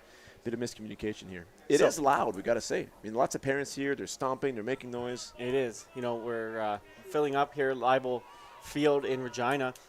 Parents and family members are doing a great job here. Going to bring up second and very, very long for Team Manitoba. And they will look just to throw to his right that time. Nice catch there. He has to try and get that first down, but that's a heck of a catch, throw and catch. It reminds me of what we saw in the CFL game on Thursday, late flag coming in here, but they went quads to the field, single receiver on the boundary, and right away they knew, okay, this is ISO. It's one-on-one coverage. It's second and super long. I may as well throw it up and see what my receiver can make happen out of this. It's a good play by Manitoba. We'll just see the outcome of this penalty. Yeah, it could be a big penalty here, maybe bring up a first down for Team Manitoba depending on the call. They can use a break here to come back in this game.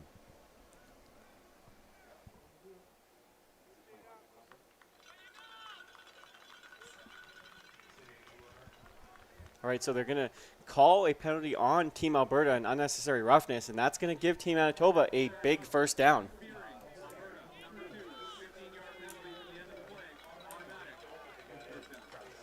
So a spearing call there by the officials at the end of that play. It's a rare play. It's a rare call. We don't see it often. I mean, the kids and coaches now do such a good job teaching for the helmet to not be involved in tackling, something that our game has evolved so well with.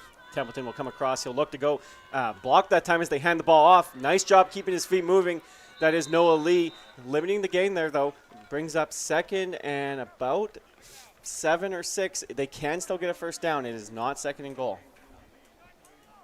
I mean, do you think you're in 3-down territory here, Chris? Are you thinking field goal doesn't help me, or do you want to get a field goal in to maybe get some confidence up? What do you do here if you don't get the first down? If I'm Team Manitoba and it's third and within 5 or 6, I think I'm going for it here. Yeah, I agree with you. I think it's all about getting 7 points here, not 3. Khalil Hussein will line up with his Dakota Collegiate teammate to his left, Noah Lee, as we see Brady Templeton come across. We've seen him throw it out to him quite a few times. That time he's going to look to hit him on a corner route that time, and they're going to call another pass interference here, though, against Team Alberta, it looks like. It looks like it'll be first and goal from the 1-yard line, and now you can expect a run in a 21-7 game. But, yeah. So, Team Manitoba making it hard on the Team Alberta defense. They often, if not every play, motion Brady Templeton across. He's ran crossers, he ran outs. That time he ran a corner route. It's a tough thing to cover. Yeah, I mean, when you have that much multiplicity, I didn't even come close to pronouncing that right. It's close enough. When you when you have enough difference and variety in your play calls and in your route running and your motions, yeah, it does make it hard on Alberta. They can't go full speed. They have to wait and evaluate. So, ball will be placed on the 1-yard line, and it's an automatic first here as we see Khalil get ready to line up under center there. Number 53, Christopher Slippick at center. Khalil will take the snap, look to run himself off that right side here. As he gets enough here, it looks like. We'll see what the officials call. They're going to call him short that time. It's going to bring up second down. As we wait for second down and likely another inside run or quarterback sneak, I'll comment on some of the fun stuff we got, the banter. So T-Dot, I'm going to assume that you are from Mississauga or maybe Toronto. Your comment of West side of Canada is weaker than the East. It's an interesting comment because when you look at U18, I think the western side of the country has won the most Canada Cups, at least in recent memory, but I also could be wrong. And it's difficult to tell, right? There's talent all over the country, and I'm just proud to see the growth of Football Canada all over the place. But good, healthy debate. That's right. Growth in the men's and women's game. We'll talk a little bit more about that as the U18 tournament is in Ottawa later this month. As we see second down, Khalil's going to back up in the gun this time. It looks like he was going to line up under center. Lots of confusion here. Doesn't look like the play's been whistled in, though, so Khalil has lots of time now as it's whistled in.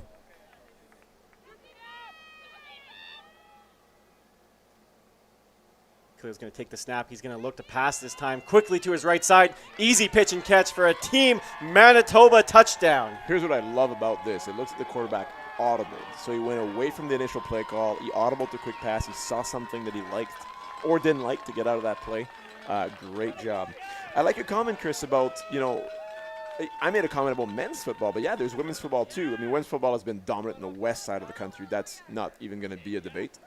There are some great athletes in the east side too, but the Western Conference is just significantly stronger. But yeah, there's good football everywhere. Yeah, I had the opportunity to talk to Sienna Burns, a Regina Riot practice roster player who had the opportunity, or will have the opportunity, to represent Team Saskatchewan here at a young age. She's very excited, looking forward to playing in this tournament in Ottawa in a few weeks as we see Team Manitoba kick this extra point through. And it is good. That makes the score 21-7 for Team Alberta with 2 minutes and 48 seconds left in this first half. Good game. Happy to see Manitoba climb back in it. I think it's going to create a much better, more competitive second half. There's still 2:48 left on the clock here in the second quarter, so it's not 21-7 at the half just yet. We'll see if Alberta finds a way to get more points on the board. Yeah, they made the most of that block punt there. Great job on special teams for Team Manitoba.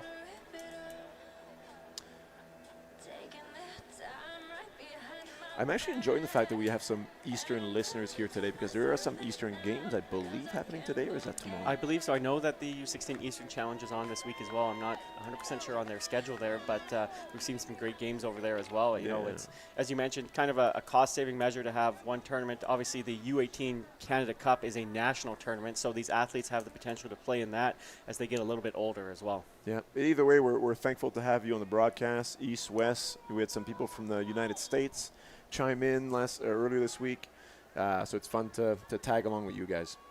Family all over, family and friends watching all over. We also appreciate all the teammates of these athletes here watching and supporting them today. Thank you, Leroy, for the great comments. Appreciate it.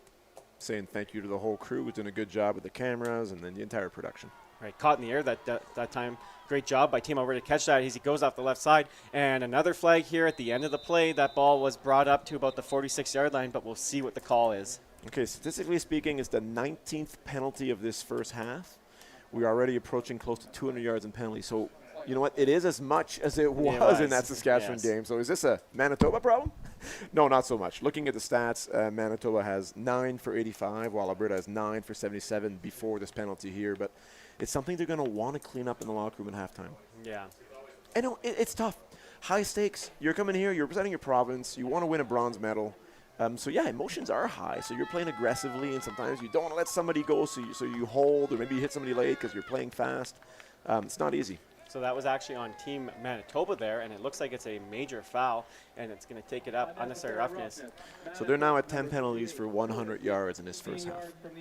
And again, you know, last game against Saskatchewan, Manitoba had over 150 yards of penalty as well, so it's something they need to clean up. So Team Alberta will start now on the 48-yard line, sorry. As we see number 1, Harrison Hyman back in at quarterback. He will turn, and he's going to look to pass. It looks like a little bit of a screen pass there. Caught by number 3, Aaron Obo. Breaks one tackle, uses his speed to keep going. A little bit tight on the ball security there. We'll see who fall on that. I was going to talk about that at the end of the play. It looks like Team Alberta ended up with the ball there, though. It's an 18-yard gain if they are indeed able to recover that fumble, which they are. Makes the coaches sweat a little bit, but great execution on the screenplay. It's not an easy play to install in practice. You know, you got to get the timing right, but no, great execution. I think that was probably the coach and me, the coach and you, seeing the ball security at the end of that run, and then, of course, ball ending up on the ground. So Aaron Obo, a great running back, though, does a great job on that screen pass. And good on Manitoba to go for the ball. It's 21-7. They need to spark themselves up and try to stay in this game, you know, before the half. We see Heaton Yip on the right side now. He's going to turn and hand it off, though, still off the right side, and breaks one tackle, breaks another. He's going to look to find that end zone, going to end up short on the 1-yard line. Great run there by Aaron Obo. Aggressive, fast, athletic. He broke tackles. It's a really, really good run by the young running back. Good job blocking downfield as well, breaking those 2 tackles. As we see here, as they look to go hurry up, as we see Team Manitoba try and sub someone on. They don't look like they have someone going off yet, though. We'll have to be careful here if they were maybe short, if they're going to end up with too many, as one player looks to run off now. Team Alberta is going to snap this ball as the player's not off the field. It doesn't look like they're going to call it too many men, though. You know, it's the 3rd or 4th time this tournament that we see that, where a player's running off, still on the field, but the flags aren't thrown, so I'm not sure. Giving some leeway. Yeah, and maybe it just is. What I like about it is that it's been consistent. Yeah. You know, we haven't seen that call, so good. Let the kids play. There's enough penalties already. That's right, yep. So they're going to line up in the gun this time, 2nd and goal. Harrison Hyman now with Aaron Obo to his behind him. He's going to fake it to him this time. Look to pass inside that number 82, caught, and that's going to be a Team Alberta touchdown. That's Dylan Mann with a great job making that catch and finding the end zone. Yeah, and I love the celebration as well from Xander Odenyo, I believe, running back, who was wide open in the flats. And you might think, like, I want the ball, I'm wide open, but that's not the read progression from the quarterback. His teammate gets a touchdown, and he's celebrating as well, as happy as he would be if it was him that scored it. So, great team member. So, once again, a little bit penalty aided. Going to make this 27-7 with 1:52 left in the first half of this bronze medal game as Team Alberta looks to go up here. Carson Becker ready to kick this extra point. Kick is up and good. Perfect on the day so far. Carson Becker is on his extra points, doing a great job. All right, up 3 scores, minute 52 to go. The time is not really a factor for this Manitoba team who has timeouts and has thrown the ball well. So they have one comfortable drive coming up here and a chance to make this hopefully a 14-point game for them before the half. Yeah, it's going to start on this kick return here. They've had Team Alberta's done a great job covering so far on kickoffs. So we'll see here if Team Manitoba can get something going. We'll see. You talk about in a short tournament like this, not a lot of practice time.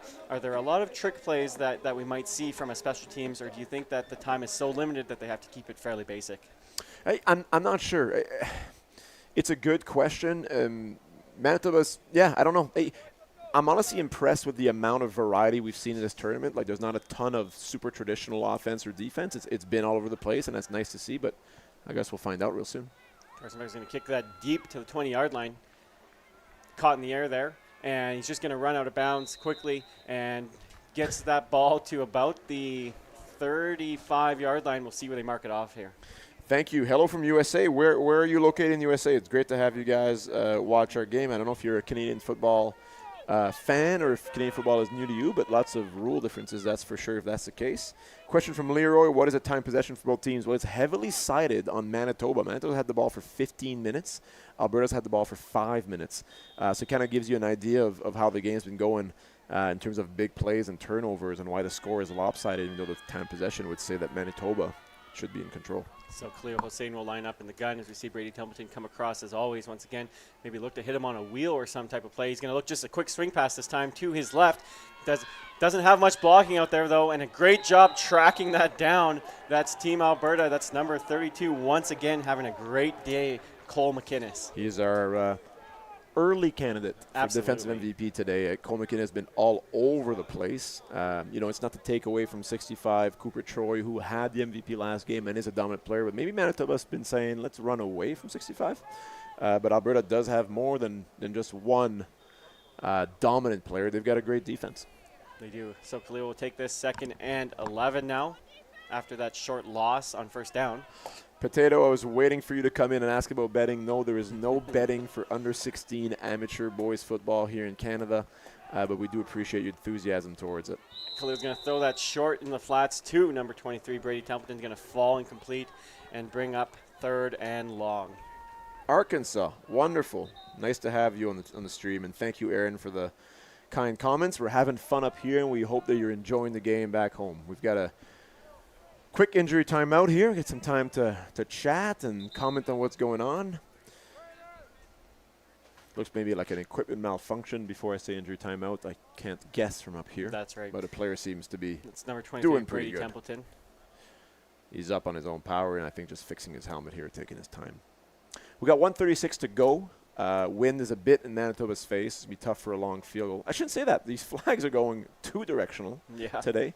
I don't know. It's not really a facility that usually has swirling winds, so I'm having a hard time deciding if the wind is going left to right from you guys on the camera at home or right to left.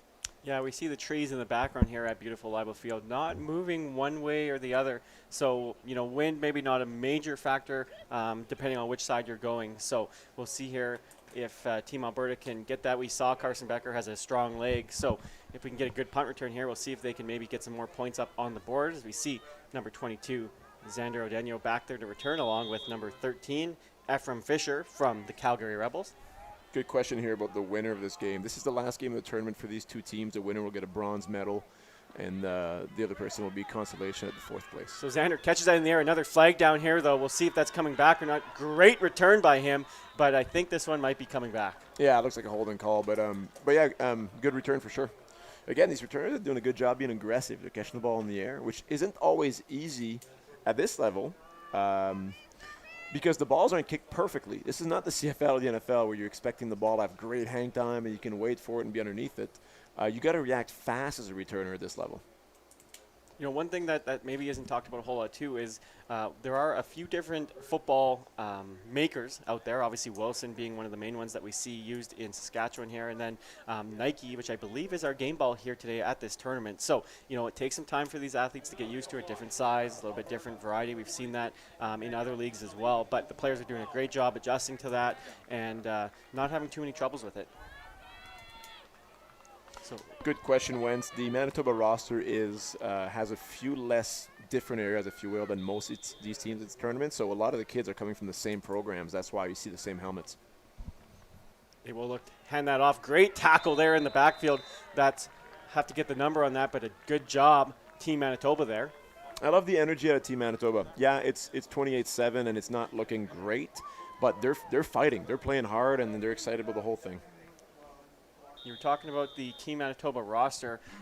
They have a handful of players from Thunder Bay, Ontario. You know, there is a Team Ontario, but Thunder Bay just a bit too far away for those athletes to play there, so they actually travel the 8 or 9 hours to play for Team Manitoba, which is great to see them have that opportunity. As Regina Asmarjov looked to throw, he breaks one in the huddle there, pump fakes it, and he's just going to run, and that's going to bring up third down. Good job holding on to the ball there as a quarterback. You know, he's got his hand gripped on the lace as he wants to throw, and before tucking it away, there's somebody right behind him trying to strip the ball away, but puts a second hand on the ball, protects it, and says, you know what, I'm okay if we just punt here.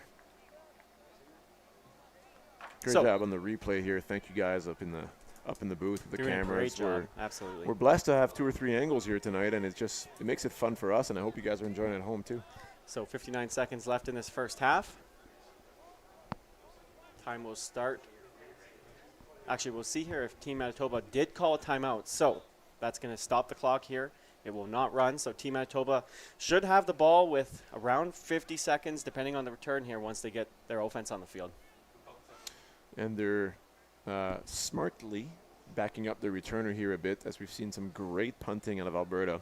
Outside of was a couple of challenging snaps, which caused a block earlier. Are you going to go for the block here, Coach, or are you thinking more set up the return so my offense is ready? It looks like they're maybe going for a bit of a return here. No, not sending too many, although few people do get through. Good job by the protection there. As Noel gets that off, and he's going to take it off one hop. That's number 21 for Team Manitoba, and he's going backwards. More flags coming down that time. We'll see here. This might back them up once again. It's the 21st penalty of this first half. It's a penalty-aided contest today. Demeter, flag on the play. Yeah, diversity is good, Berner. I like that comment in terms of having kids from all over. We don't know the situation of every program and if it's far to travel, if the tryouts were local, what the story is there. But we comment a bit on Saskatchewan, which we'll get to see in the next game. They've got a number of players who've never even played 12-man football. We've got players who've played 6-man football and 9-man football, coming from all sorts of remote areas in the province, which really enjoying seeing. And I'm seeing a lot of diversity as well in the Alberta roster, the BC roster. Manitoba is a bit of an anomaly when it comes to where the players are selected from, but I don't know the background of the story on that. So 47 seconds left in this first half. That was a penalty on Manitoba, so that's going to back them up now. Ball on the 17-yard line, it looks like. As Khalil Hossein will line up in the gun. We'll see if they maybe look to take a shot or two deep. They do have Brady Templeton coming across again. Looks like a zone for Team Alberta that time. He will look to throw it deep that time, and he's going to find his receiver, and that one's almost intercepted off the drop there. That was a good throw by Khalil. Jaden Wall found a way to get open. He's had a good tournament, a couple of drops in his first game, and this one's costly a bit too. But you're seeing a good athlete here who's getting open, and as he continues to develop, I think we'll see a great football player in him. So 2nd and 10 now. Time will be stopped until the snap. 42 seconds left. This is a bit scary too, because if Manitoba doesn't get a first down here, they got to punt and give Alberta the ball back with time and field position. Yeah. We'll see here if Team Alberta looks to send pressure or just try and get pressure with their big D line. And Team Manitoba is just going to hand this ball off this time. 2 more flags down once again. You know, we've talked about the penalties, and we may be repeating ourselves, but it's hard not to when there's flags on, it seems like, every other third play. Yeah, that's correct. Alberta opting with the cover 2 defense there to drop their dime linebacker back into a safety position. It's a good play call by Manitoba, because when you face less players in the box, you do want to run the ball. So I guess they went with a conservative approach, but this penalty might hurt them. Holding. So that's going to bring up third down. That penalty is going to be declined. So we'll see if Team Alberta maybe put some more points up on the board here before the end of the first half. We'll try with some analytics here real quick. So Alberta, 7.8 yards rushing, 6.41, nope, pardon me. On the passing side, a similar number, and with about 8 minutes of possession. So if there's 37 seconds left, and we do the math real quickly, Chris, what does that mean? Yeah, I'm not going to be able to do that one, I don't think. Nor am I. But we expect maybe a field goal attempt. A great kicker who's been playing well, so Carson might Becker have a has chance to put another 3 up He on has the board. showed great strength on his extra point kick so far and his kickoffs. Obviously, the backup, as we saw an injury in that first game to their starting kicker. Yeah, and you're right, Laura. It's not easy on the families financially. You know, you got to pay for travel, and then there's costs for the tournament in terms of lodging and the food, which is given, paid for the kids for a whole week. So there are some fees to participate in this, and we're thankful that there are some corporate sponsors helping out with Football Canada and the host committee here, Football Saskatchewan and Regina Manor Football. And hopefully these opportunities become more and more accessible in the future to everyone who wants to play the sport that we love. So we'll see here if maybe a timeout called there. Looks like a procedure, so that's going to back Team Manitoba up another 5 yards, which is, at this point in the game, this close to the end of the first half is pretty big. It is a big deal because Alberta could take a 4-point lead here, 4-score lead, pardon me, and feel very good, heading into the locker room. So Ben LaRose will be standing on his own 2-yard line as he punts this ball away. Looks like Team Alberta is going to go for the return here. Almost blocked that time, though, again. And going to be doing a great job catching that in the air. That's number 82 for Team Alberta. Dylan Mann puts them in good field position with 26 seconds left in this first half. Dylan Mann out of the Bonneville Bandits is doing a great job returning and catching the ball in the air. So I'm going to give a shout out to his coach back home. Just the aggressiveness in catching the ball in the air on the punt return game is just so beneficial, and he reaps the rewards on that one. His entire team does. So we'll see what Team Alberta decides to do here as we see number 1, Harrison Hyman, come back into QB. We've seen him run the ball in so far on a QB draw. He's also shown some great arm strength as well, with Aaron Noble lined up behind him. They will just hand that ball off. Aaron makes one cut. Nice tackle there, though, as he had lots of room after that. That's number 5 for Team Manitoba, Brandon Bartone from Dakota Collegiate, limiting that gain. And what could have been a big play as we see Team Alberta go hurry up. As Heaton As Yip, always. Yes, as always. Heaton Yip lined up at wide. We haven't seen him yet today. Looks like he may have opportunity for a slant. Nope, they're just going to hand that off to Aaron. Going to get a first down, it looks like. And we got another flag on the play, which will slow down this game a bit, and we'll not comment on how many flags there's been. Not until halftime. We will eventually, seconds. yes, yeah. We'll see what the call is here. Number 3 gives me Chubba Hubbard vibes. Ooh, that's a good reference. I love the Sherwood reference. Park, I believe, Alberta. Great Canadian running back in the NFL. Is he from Sherwood Park? He's from the area for sure. No yes. way. Yeah. If you guys know that at home, please let us know. I love that's a great comment there, Burner. Running back for the Carolina Panthers, I believe. Who played in, is it Oklahoma? Oklahoma State. Oklahoma State. Oklahoma State, yes. That's right. Yep. Yep, good Canadian running back in the NFL. So offside Manitoba. They're going to replay second down now. Time will stop because of the penalty. These penalties have really cost Manitoba a lot in this first half of football. Looks like some confusion for Team Alberta on offense. Plays not whistled in yet. Heaton Yip by himself on the right here as Harrison's going to roll to his left. Good pressure that time by Team Manitoba with a sack in the backfield. That's a great job there by, I believe, number 33, Aiden Whiteside for Team Manitoba. So, are they going to throw on the field goal team here and give Carson Becker a shot? It looks like they're talking about it on the sideline. Head coach Derek Fink with only 5 seconds left in this first half. Yeah, and smart too, not using your timeout, because if this is the last play of the half anyways, you don't want to leave time on the clock in case something bad happens. So intelligent call by the coaching staff to let it go. I know we've got some Americans friends here, and I don't know how much you know about Cane football, but you can have one more play under zeros on the board, which they are now. We'll see here. Carson Becker looks to kick this field goal. Sorry, it's a low line drive. Caught. He has an opportunity here to take this. He trips though. Gets that out to the 1 yard line, as that gives us zeros on the clock here at the end of the first half. We see Team Alberta up 28-7 over Team Manitoba in this bronze medal game at the Football Canada 2023 Under 16 Western Challenge. Good half of football. Pleased what we're seeing. There's been. I mean, do you want to talk stats a bit, or we bring that in the maybe when we come back from the break? We'll take a quick break here for halftime. We'll be back shortly. Thank you everyone for watching. Hot dog, popcorn, water. I think so. Get rested at home. We'll be back soon. Thank you everyone.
Welcome back, everyone, to the second half of this bronze medal game at the Football Canada 2023 Western U16 Challenge, as we see Team Alberta up 28-7 over Team Manitoba.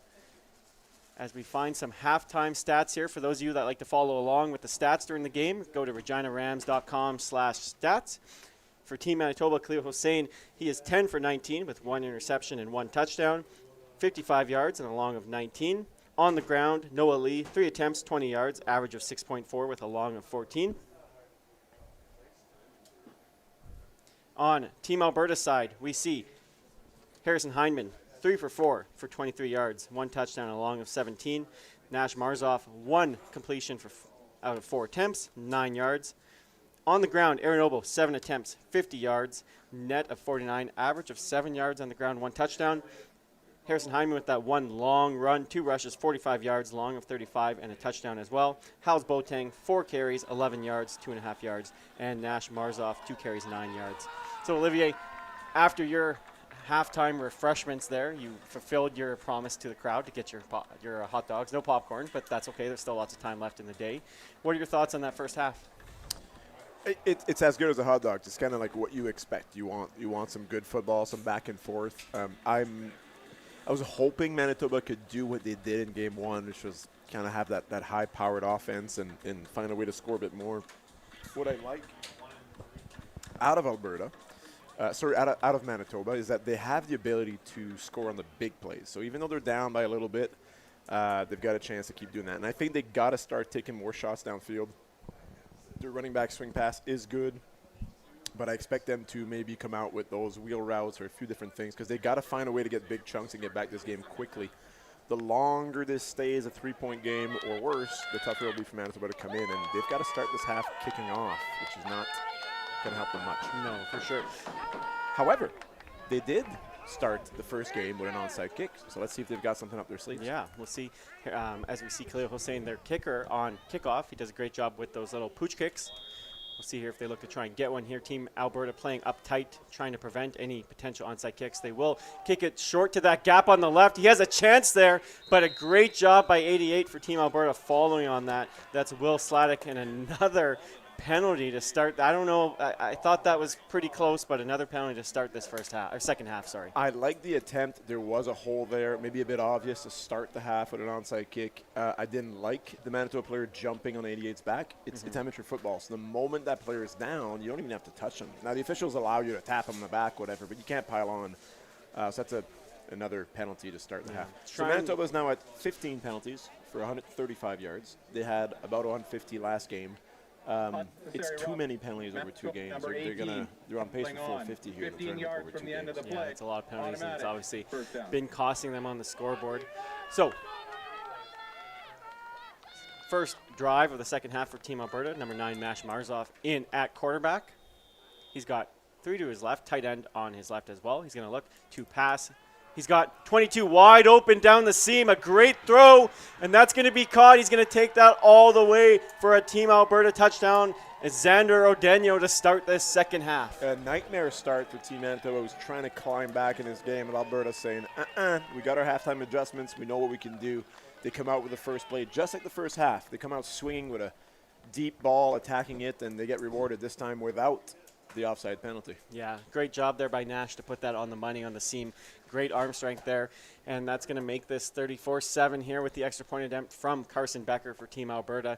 You know, you talked to Coach before the game about them wanting to air it out. They did early, and once again coming back to that right away. Yeah, he basically said, he looked at me in the eyes and he said, look, we're going to take shots. You know, we left way too many points off the board, and clearly that's exactly what he's doing, and it's paying dividends for him and his team. They're on their way to quite likely get themselves a medal to bring home. Good comments here by Wayne. Go Luke Iron Eagle. Sorry about Luke. So Luke wears number 95, defensive lineman. He's 15, played football for 8 years, so half his life, if not more. But the fun part about this is that Luke and his family are born in Regina. There's 18 people here in the crowd today to come watch him and play. That's awesome. Yeah, talk to the family as others were starting to roll in. 18 people are here to go watch Luke Iron Eagle, number 95.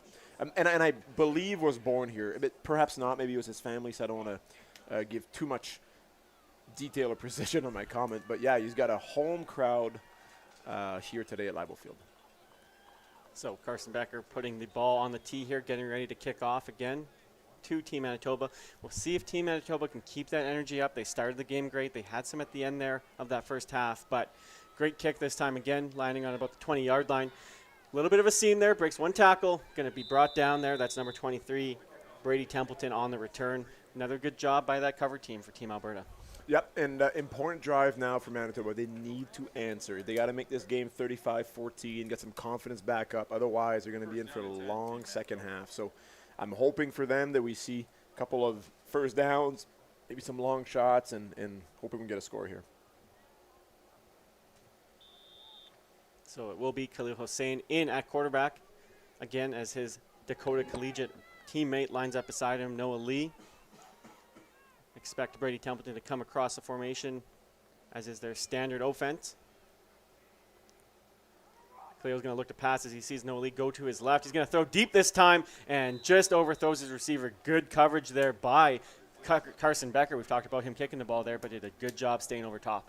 Yeah, Alberta DB is not getting fooled too much. We're in good position here to make a play on the ball. Alberta brings some pressure as well. That's Cole McInnes off the edge once again. We've said his name quite often. Yeah, Manitoba needs to pull something out here. Brings up 2nd and 10. Ball on the 36-yard line. See here if they look to take another deep shot. Templeton going across behind him. Noah Lee swing off to his right. He's going to look to swing pass to the left this time. Good blocking, but he's going to throw that right into the Alberta defender. I think the receiver was trying to do the right thing, but ended up pushing his defender right into the ball carrier. That's a 13-year-old. The Ryder Small with the tackle there, making a great job in the backfield. Third down.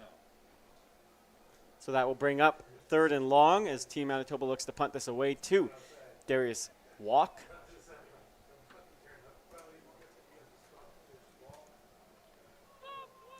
Reminder, go to reginarams.com/stats. Thank you to all our crew here today on camera, behind the scenes, helping this program run. We're very fortunate to bring this game to you today and our gold medal game later.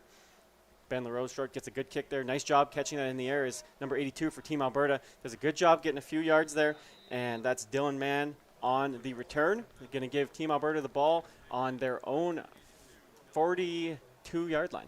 Yeah, it's about 15-yard net punt there. So it's again we keep saying the same thing, but a great job by the returners catching the ball in the air, making something happen. It makes a big difference. And each change of possession here, Alberta seems to gain a good 10, 15 yards off those punts over their opponent. So Harrison Hyman in at quarterback for Team Alberta. He's had a great game so far today. Both quarterbacks for Team Alberta have. Going to put the receivers in motion here. Going to turn, just hand that off inside, and he's going to be met in the backfield for a loss. That's number 33. We've seen him a few times today. Aiden Whiteside with a nice tackle for a loss. Yeah, Whiteside getting in the backfield. There's one thing Manitoba's done well today. They've done a good job containing that Alberta run, especially since the second quarter. Alberta has some decent yards on the ground in terms of statistically speaking, but they came from scrambles, QB draw for 40 yards, which helped the statistics. But Manitoba's doing a good job containing the inside run. Brings up 2nd and long. Hyman going to look to pass. This time he's going to go to his right. No, and almost throws an interception there. Great job in the flats by Brandon Bartone from Dakota Collegiate. Almost intercepting and giving a big play there for Team Manitoba. Great showing by the defense here, forcing a loss of 5 and in a punt situation coming up, giving their offense another chance. As we see Gage Noel come on to punt this ball away. So we saw Team Manitoba block one for a big play in the first half. Do you think they'll maybe try and look to do that again here? I think if I'm Manitoba, because of some of the challenges that Alberta had with the long snap, I think I'm bringing pressure and try to create another big play. And trouble on the snap that time, and it is going to be a big play for Team Manitoba. Trouble with that low snap as we see North there celebrating that big play for Team Manitoba. That's going to give them the ball on the 50-yard line. Yeah, and it doesn't matter who fell on the ball there because it was 3rd down, but first down Manitoba. Yes, I love the energy out of Ryan North, celebrating. And as he should. You got to have fun out there when you're playing football. So good for him, good for his team. Bit of momentum here for Manitoba. As we see Khalil Hossein run on here as the officials blow that in quite early. give Khalil not a lot of time to get in the huddle to get that play call in. We'll see here. It doesn't look like they're going to have any troubles. About 10 seconds left in the play call here. Time winding down here on the play clock. Khalil's going to take that snap as Templeton comes behind him. Backfield empties out, going to roll to his right, look to his receiver. He's got him, number 23. That is Templeton, and that's going to be a first down for Team Manitoba. Yeah, good first down. Got the ball off at 1 second on the play clock. I'll say it right this time. And a good first down. Manitoba's driving inside the 40. We'll see here if Team Manitoba can get some points on the board. You know, they're going to have obviously some good success drives. We almost saw an interception on the last drive on defense. They're playing a little bit better. They gave up that one long touchdown to start this half here, but we'll see here. Hopefully Team Manitoba can make this a bit of a game here in the second half as Khalil get set here. And I think they do, Chris. They showed an ability to score, 21 in one half against Saskatchewan, and I'm just waiting for their offense here to explode and put some points on the board. Another rollout that time as Khalil looks to pass. He's got lots of pressure in his face, so he just throws that one up, and almost a good job by the receiver to kind of defend on that because that looked like it was going to be an interception for Team Alberta. I was about to say good throwaway, right? Because he was aiming towards the sideline. He was on his back foot with pressure, and I think he's trying to just chuck that away. He did give his receiver a chance to make a play, but that's also dangerous. So yeah, good job with the incompletion. Let's live for 2nd and 10 instead of a turnover. 2nd and 10 ball on the 39-yard line.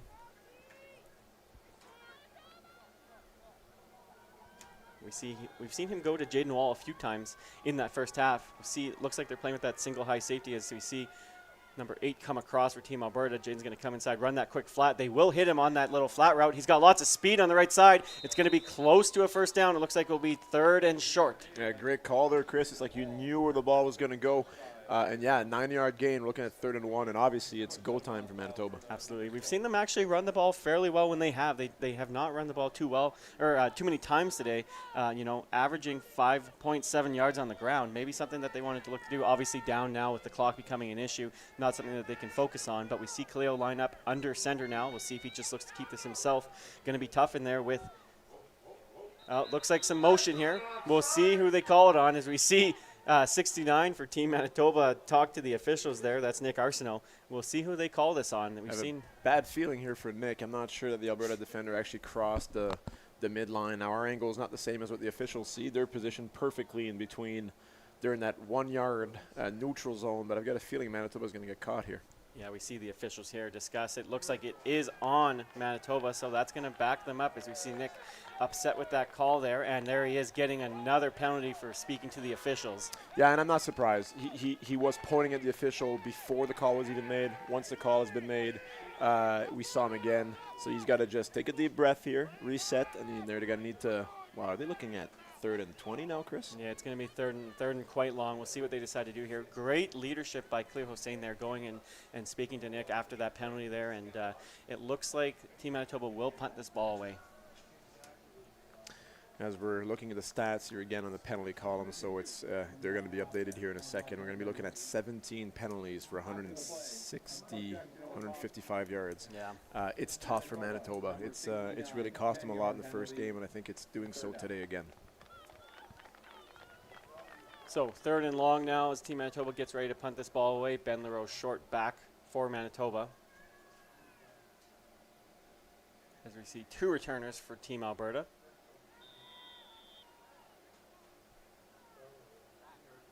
Good snap that time. Ben catches that. Kicks a low line drive here. Going to get a friendly bounce though, and it looks like that's just going to go out of bounds at about the 19-yard line. You know what? Not a bad punt, Chris. It's not what you're trying to do as a punter in terms of technique, but those low line drives going out of bounds, there's no yard penalty. There's no ability for the returner to get a ton of yards because he can't even get to the ball. It's not a bad punt from them from a statistical point of view. So opportunity there for Team Manitoba. Gets squandered by penalties once again. So we'll see what Team Alberta can do here on their own 19-yard line. Still an opportunity here for Team Manitoba if they can get a big stop here, quick 2 and out to get the ball back with good field position, but they're going to have to make a big play here. As it is, Nash Marzoff in a quarterback once again. Aaron Obo leaks out to his left. He's going to look to throw to him in that flat route. Great coverage and great hit on the end of that play by Team Manitoba. We'll get the number on that. That's a heck of a play.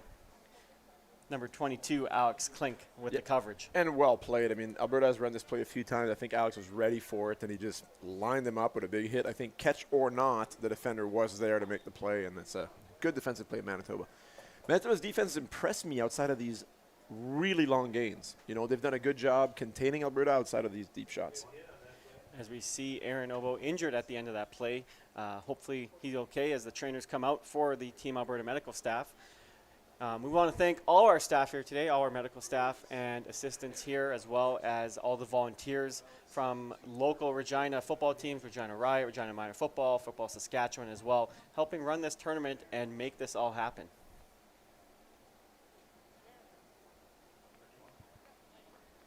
You know, Olivia, we've talked about the weather and how it might not be a major factor in this game. It was a little bit cooler to start, but as we get into this gold medal game later today at a 2 p.m. kickoff, it's not warm out. There's no moisture at all. It's going to be a hot one on the turf. Yeah, warm is not the word. Hot is. You're absolutely right. And these turf fields, they add anywhere from 5 to 10 degrees. You know, you look down and you see the heat wave. So it will take a toll. Hydration is key. On a game like today, and I hope the athletes start hydrating earlier than this morning because they'll need it. Team BC in the end zone there by their locker room, kind of checking out this bronze medal game before their game in about an hour and a half or so. And a fake there by Nash. Good job. Hits his receiver, and a little bit of a tough catch there, intended for number 80. That's Ben McCauley. That would have been a tough one-handed catch. I'm impressed with the Alberta offense, just the type of plays they're running between these RPOs and play actions, and they're putting their players in a position to make big plays, and, you know, didn't get the catch on that one, but if he did, you're looking at an 80 or 90-yard touchdown. So, brings up 3rd and long. We talked about getting a quick 2-and-out, which Team Manitoba does on defense, as Alberta will punt this away. We see Gage Noel. Manitoba's held Alberta to negative yards of offense outside of that first play of the half. You know, they're playing well. They're just not getting those points up on the board, and we see pressure once again. Nice punt this time by Noel. Great job catching that on the 50 is Manitoba. And not much there. Good coverage, and it's going to be another penalty this time. This time it looks like on Team Alberta, though, for maybe a face mask or a high tackle. I'm just going to say quiet on the comments. It's just we're repeating ourselves so much, and I'm not going to say the P word. That's right. We're going to have to find a different meaning for the P word, or a different word that we can use for that after how many times we've had to call it. Flag? That's right. Penalty? Oh, I said it.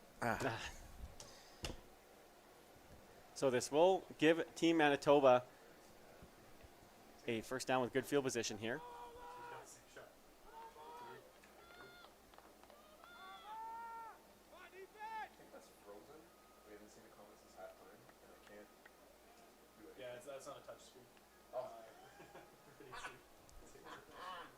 As the officials are talking about this here, we'll see what the call is. Lots of talk. It was just a single official on this sideline here that called that, so I'm not too sure. Actually, we do see 3 penalties now that I look a little bit closer on the field, so lots to talk about here. We'll see what ends up happening.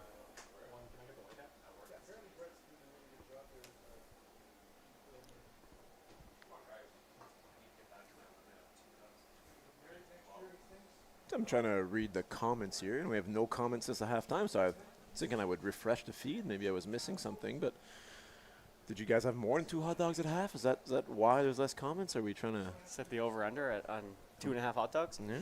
Although I guess we did say no betting on the game for U16. I don't know if allowed on betting how much the announcers eat, if that's allowed or not. But I'm not sure, but we know that Potato will be very, very happy about the opportunity. Lots of discussion here. You know, it looked like maybe a face mask or a high tackle, but then there's 2 other penalties thrown at the same time during that punt there. So we'll see what ends up happening here. Lots of discussion, lots of notes being taken by the head official there. Shout out from Michelle Douglas to number 6, Tristan Scrivener from Team Manitoba. Perfect. We love hearing who you're cheering for and your relationship with these players, and since my comment, everybody's talking in the chat again, so I guess you guys are not on mute. I mean, I thought there was a chance you guys had muted us by now, but seems like you're enjoying it and you're still there, so that's good. I mean, lots of penalties here, it looks like. Go get some hot dogs. That's great comments. Oh, Potato Pop is back. Did you say we can bet on something with capital letters? Can we bet on that? Hot dogs. You can always bet on hot dogs. The bet is always that I will have one. So 3 penalties on this play, 2 against Team Manitoba. It looks like 1 against Team Alberta. Looks like it's going to be a net of -15 for Team Manitoba. You know, on a play that looked like they were going to get a positive, there's they take 2 penalties themselves and end up resulting in a loss. The unnecessary roughness penalties will offset. We will go back 10 yards for the illegal. Sorry, block 10 yards back against from where the end of that play was. First down.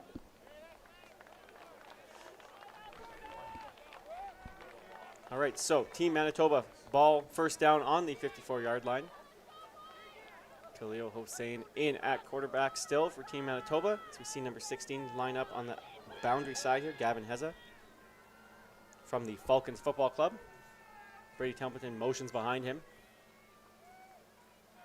Noli goes out to his right. He will look just to swing out to the flats there, and that was a great pressure there from Team Alberta. Khalil had to get that away quick, and he paid for it. You know, we'll talk about Khalil, you know, talking to their team manager last night, you know, exchanging a few messages, and something was mentioned, and I think we're seeing here on this play is that he is a tough kid. They put a lot on his shoulders. He's got to direct the offense. He just took a big lick there, but he's standing tall. He's ready to go in the second down play. Good pressure by Tristan Grundy there that time from Spruce Grove Cougars in Alberta there. 2nd and 10. Looks like Tristan's going to blitz once again. This time stood up. That time hits wall on the right side there for a short gain. Nice tackle by number 25. That's Ryder Frampton, and that's going to bring up 3rd down. You know, it's probably 3rd down territory here. Hey, Coach? Yeah. They are going to punt, though. It looks like they are indeed punting. You know, it's tough. Is it fake punt time? Is that too obvious on 3rd and 7? Yeah, you know, we talk about as coaches whether we want to run fakes, where we want to run them. You don't want to run them in the most obvious situation. So if I'm Team Alberta here, we're screaming, watch the fake, watch the fake. We'll see what Team Manitoba has planned here if they just look to punt this ball away again here with 5 minutes and 55 seconds left in this third quarter. Lots of motion going on, a little bit of confusion on the punt team. That's what's tough with running fakes is that when you need them, it's an obvious situation, right? So. And 2 more flags again, maybe too many players on the field for one of the teams there. Great coverage there that time, though, by Team Manitoba. We'll see what the calls are here, and though. I think you're right. There's 13 players on the field there for Team Manitoba. Yep. Thank you for the comments, guys. Paul, appreciate the kind gesture. We're doing our best. We're having fun.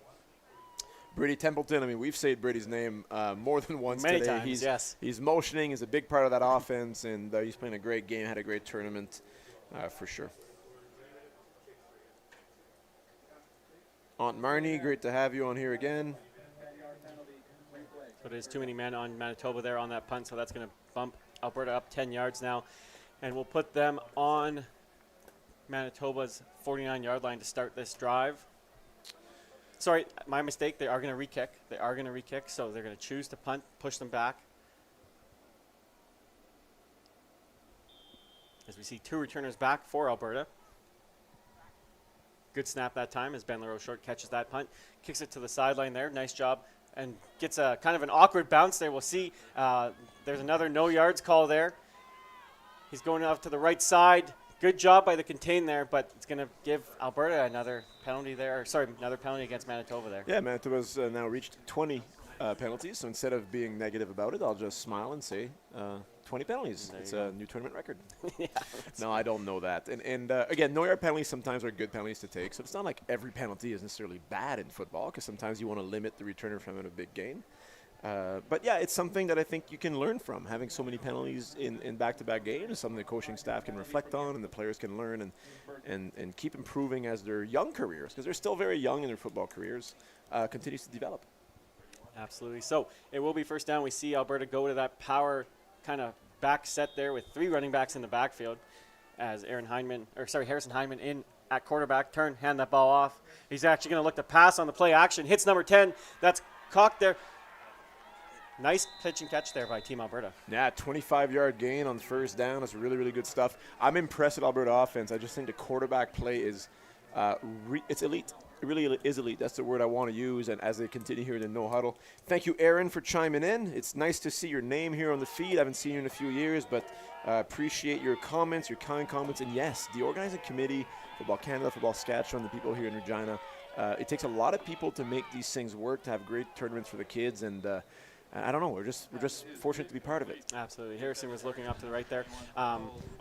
Great job on that last play by Darius Walk there. He's had a good game in the air so far today. He has 1 catch for 25 yards, but has been intended target quite a few times. Yeah, he has. He's a good player. He's a good athlete, and they're trying to give him the ball.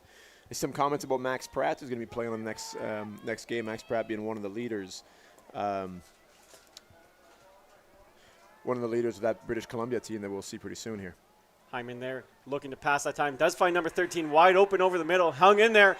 13's got lots of speed. Great job by his receiver blocking for him there. That is number 13, Ephraim Fisher for Team Alberta. Nice pitch and catch once again. Yeah, and Ben McCauley with the great block as well down the field.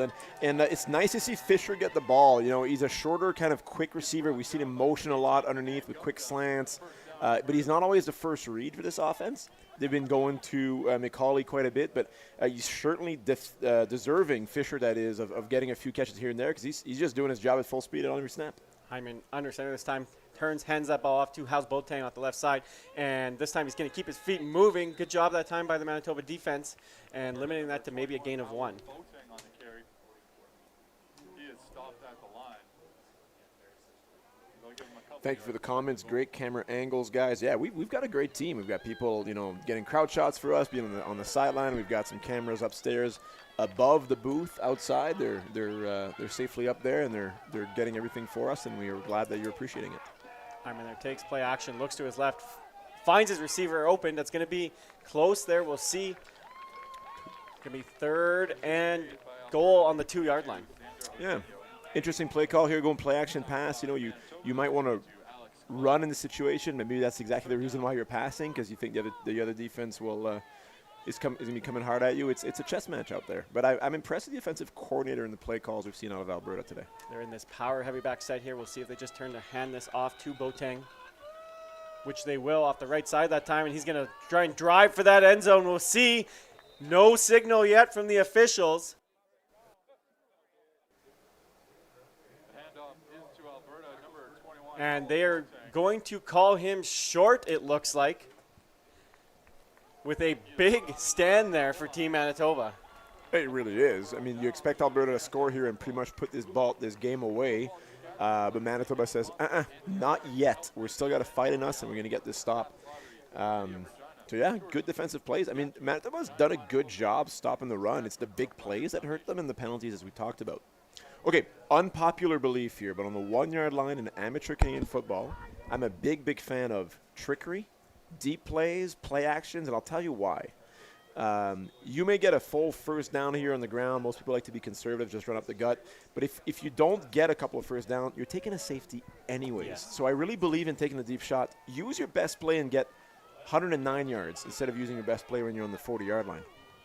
They look like they are going to pass there, but looks like a procedure call. Not going to be a big factor on field position, so if you're going to take one, this is the time. Now, in Canadian football, Chris, are they going to back the ball up half a yard, or is it going to stay on the 1-yard line? Has to stay on the 1-yard line, so Or 0-yard penalty. Right, great time to do a hard count and go on 2. it is a procedure there against Team Manitoba.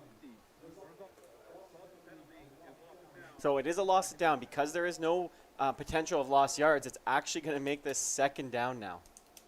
Jay, a guy chiming in here. Thank you. They're taking a chance, Olivier. That's your thing. It is my thing. I really believe in taking a chance here and going play action and deep shot.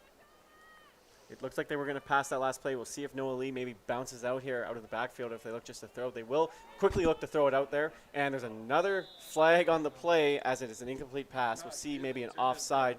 Might not be a big factor unless it's against Alberta. On the defense, it looks like. I think that's the early indication for the officials. So that would be good news for Manitoba to be playing from the 6-yard line instead.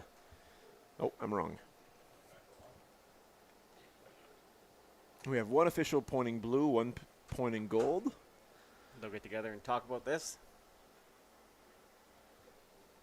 The penalty was against Manitoba. It looks like he'll be declined for 2nd and 10. 23rd penalty for Manitoba today. Manitoba number 16. That penalty is declined. So that will should bring up 3rd down after the loss of down on the first penalty. Incomplete pass there. So it is 3rd down, and we haven't seen the punt team come on yet, as we do now for Team Manitoba. Expect them just to take a safety here. Yeah, and hence my comment on, go for it, is that if you don't get it anyways, you're going to be taking a safety. Or they'll surprise us, Chris. What a time, what a day and age for the fake punt here. We were talking about fake punts and places to run them on the field as we see the Team BC staff standing in the end zone on the north side there watching this game. And at this point in the game, 35-7, down 28 points here. I expect them maybe just to take a knee, kick this ball off here. But, I'd like to see some tricky. I'd like to see, put it all out there. This is the last game of the tournament, last game with this team. So we'll see what they decide to do here as they will punt it out, though, and gets a decent kick as Walk catches that in the air. Nice job following his blocker. Great job by their contain on that side there, and limited gain there for Team Alberta.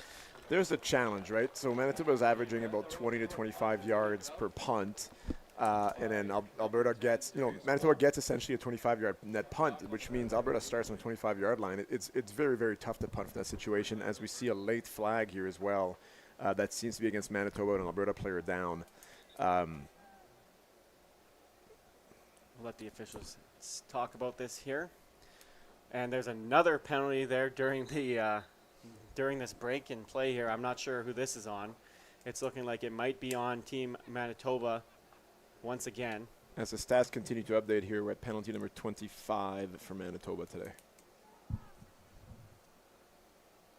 You mentioned Jay Agai. Shout out to them. We were talking about the U18 women's tournament that's happening in a couple weeks. There's a handful of athletes that we've had the opportunity to coach that are streaming into this game. Jay Agai, Abby Owensworth, JC Goebel, Abby Lohenberger, all former Team Sask players. We're very excited to see the women's game grow. Football Canada doing a great job with that, and especially at the young age with this U18 six-a-side tournament. Yeah, it's really awesome to see. And I also saw Amy Kowalski here, who was representative of Football Saskatchewan, working in women's football development, throwing the football in the end zone. She was a Team Canada starting quarterback on the women's side. So, unnecessary roughness and an objectional conduct both on Manitoba. That's going to put this ball on the 1-yard line for Team Manitoba. Yeah, Team and Alberta. if the penalty yards were to add up, that would be 30 yards of penalty, so they'd be at the 250 mark at this point, but that's not going to count because they're at the end zone on the 1-yard line. Colton Jackson McConnell, good to have you back, my man. Rider Dog Frampton playing today again. Love it. Love having you on the stream, Colton. And Nash is going to take that himself off the left side behind his O-line. Great push there, and that's going to be a Team Alberta touchdown, putting them up 41-7 with 2 minutes left in the third quarter. Yeah, it's a bit of a dagger for Manitoba. They're unfortunately shooting themselves in the foot with these penalties, and we're trying not to comment on it, but it is the theme of the game. They had a ton last week in Saskatchewan, and it's when it rains, it pours. Yeah, you've talked about, talking about penalties lots in the chat there and not wanting to say the P word, but it's tough when there's over 20 penalties in a game, let alone on one team. We talked about having limited time with this team to practice, to get ready for this tournament. We expect a few maybe formation mistakes, those kind of things, but there's been lots of unnecessary roughness, lots of penalties that are avoidable as well, objectional conducts. I agree. 21 Boateng, Amanda, thank you for chiming in and giving a shout out. I mean, he's been a great running back. I thought he had a spectacular first half against BC last game, and he showed some good stuff today again. Has 7 carries today already. 7 carries today already. Big part of this offense, obviously, and good player. Thank you, Jeddah, the scoreboard animations. We like him too. Doing a great job here. All our staff, we thank everyone as well. We thank our Football Canada sponsors for making this possible. Sport Canada, Volt Athletics, Game Strat, Avis, Invictus Gloves, OPRO Mouthguards, NFL Canada, and the CFL. We also want to thank our local sports organization, Football Saskatchewan, for helping put this on, as well as our volunteers here today at Leibel Field. Lots of volunteers, lots of familiar faces in Regina. It's really nice to see that people like Reese's Pieces, one of the equipment managers here, who's helping out in the booth, and all the stats people. And it's great to see people volunteering and giving their time. Great kick there by Carson Becker. Boom, that kick there. A little bit trouble on the return there as Team Manitoba is going to start with this on their 26-yard line. I see a couple of comments here about the officials. It's challenging for them because they're not used to working together. You see officials that are from British Columbia, from Edmonton, Calgary. We saw some from Winnipeg, Saskatoon, Regina. So they're all from all over the place. It's not a Regina crew or Saskatchewan crew. Every game is as neutral as possible with diversity from where the officials come from. So it's not easy for them either because they're playing different roles to what they normally do, and they're not used to communicating with each other because it's new faces. So it's not easy to officiate when it's not your crew. Khalil Hossein still in at quarterback for Manitoba, as we see Brady Templeton motion behind him.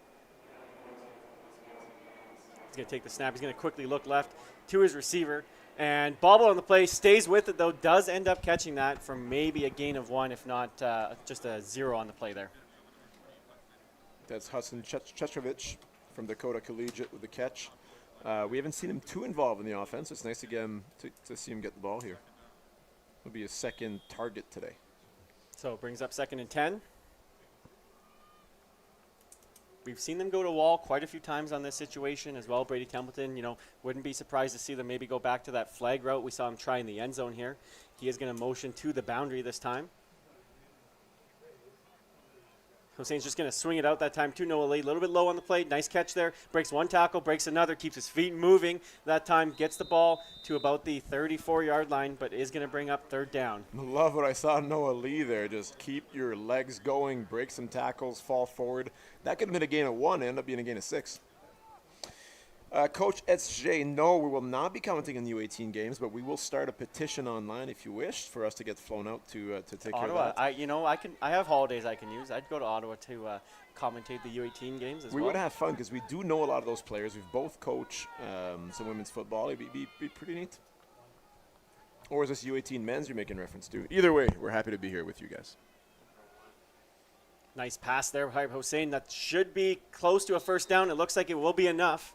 Love the gamble, Manitoba. That's a way of telling your team we're not giving up. We're going to keep playing. Yeah, it's 3rd and long on our own end, but let's pass the football, get a 1st down. Great way for them to finish the 3rd quarter as they find themselves down 42-7.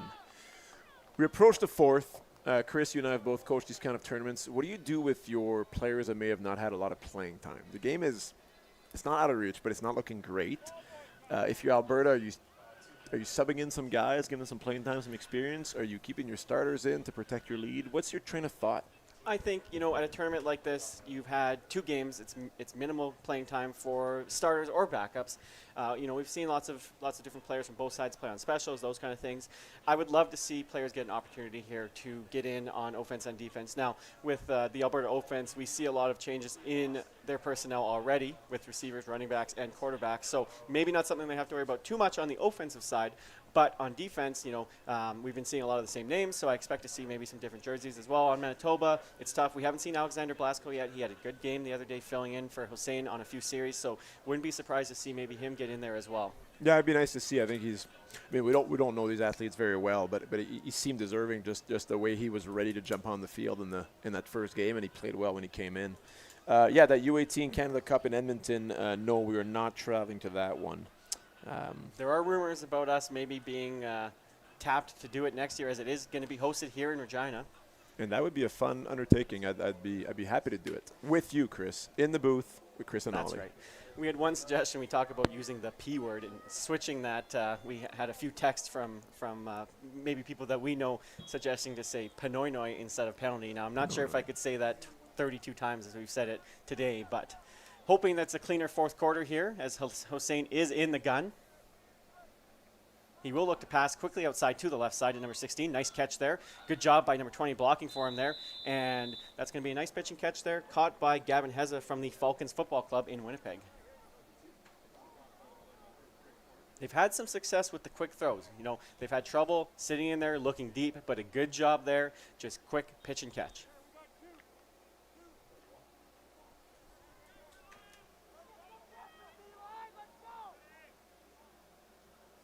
Ball on the 45-yard line, 2nd and about 4. Templeton runs behind Hossein.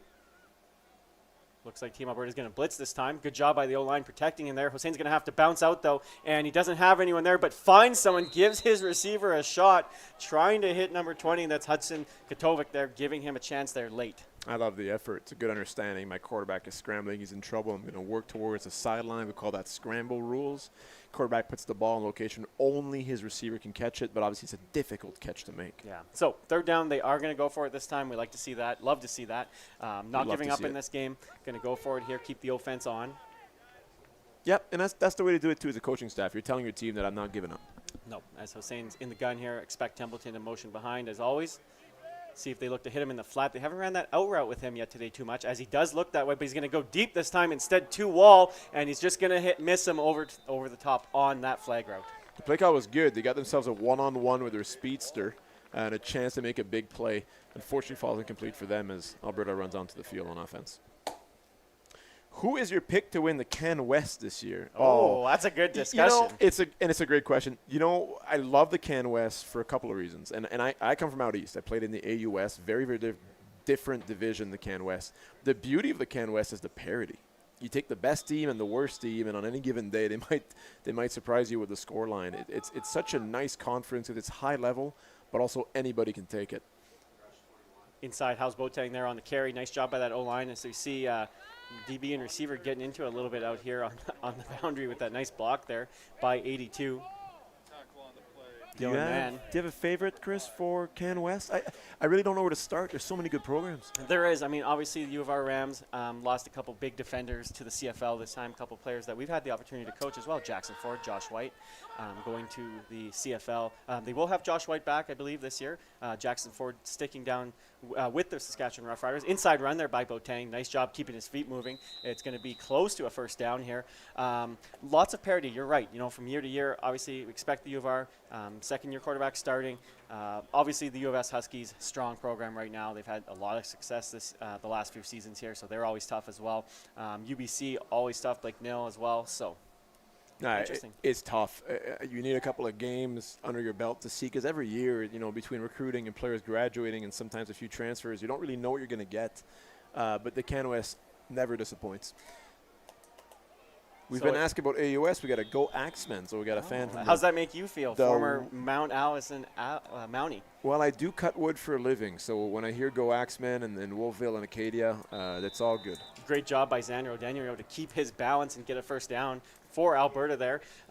Obviously, talking about the AUS, you know, you played there. I won't age you, so I won't say how long ago, but, you know, talking to maybe some former coaches, teammates out there, do you get an opportunity to watch a Mount Allison game still?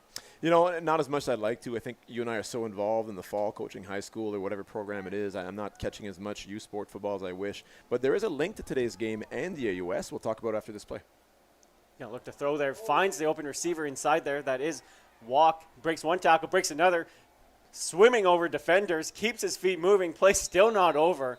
Showing his strength out there as we see his quarterback excited about that pitch and catch. Takes the whole kitchen to bring walk down. That's right. I was waiting for that. So yeah, when it comes to the AUS, here's the interesting link. So coordinator, I believe offensive coordinator, for sure quarterback coach for Alberta here is Derek Brockeneer. He was a starting quarterback at Mount Allison University in the AUS.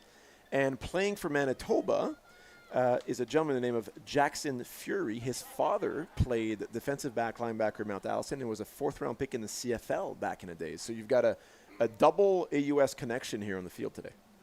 As we see, looking to throw there. Nice pressure that time from Manitoba, number 5. That is Brandon Bartone.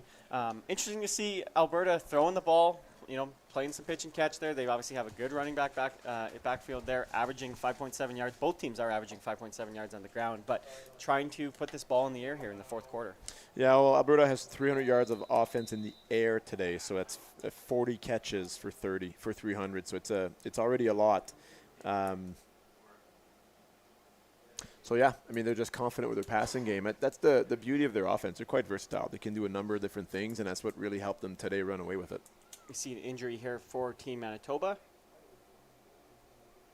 You talk about the connections, you know, not only finding a connection here all the way to Mount Allison, Derek Brockeneer, someone that you played with, and seeing him on Wednesday on the field. That's a great thing about this sport. You know, lots of athletes are knowing each other now from tournaments like this. We see a lot of more local spring league tournaments as well. It's great to see how the sport is growing. Obviously, we talked about women's football as well, and just the growth across the country. Yeah, it's pretty neat. Pretty neat. Shout out to I can't say that out loud. Shout out to Proper Tree, came in on the feed here. Be honest, which team in the U16 challenge? I was really impressed with Saskatchewan's O-line. I think they have a chance to run the ball, and when you run the ball that well, you can run away with it. And honestly, like, their run game was spectacular. BC, on the other end, for me, it's their pass game, their ability to get behind defensive backs.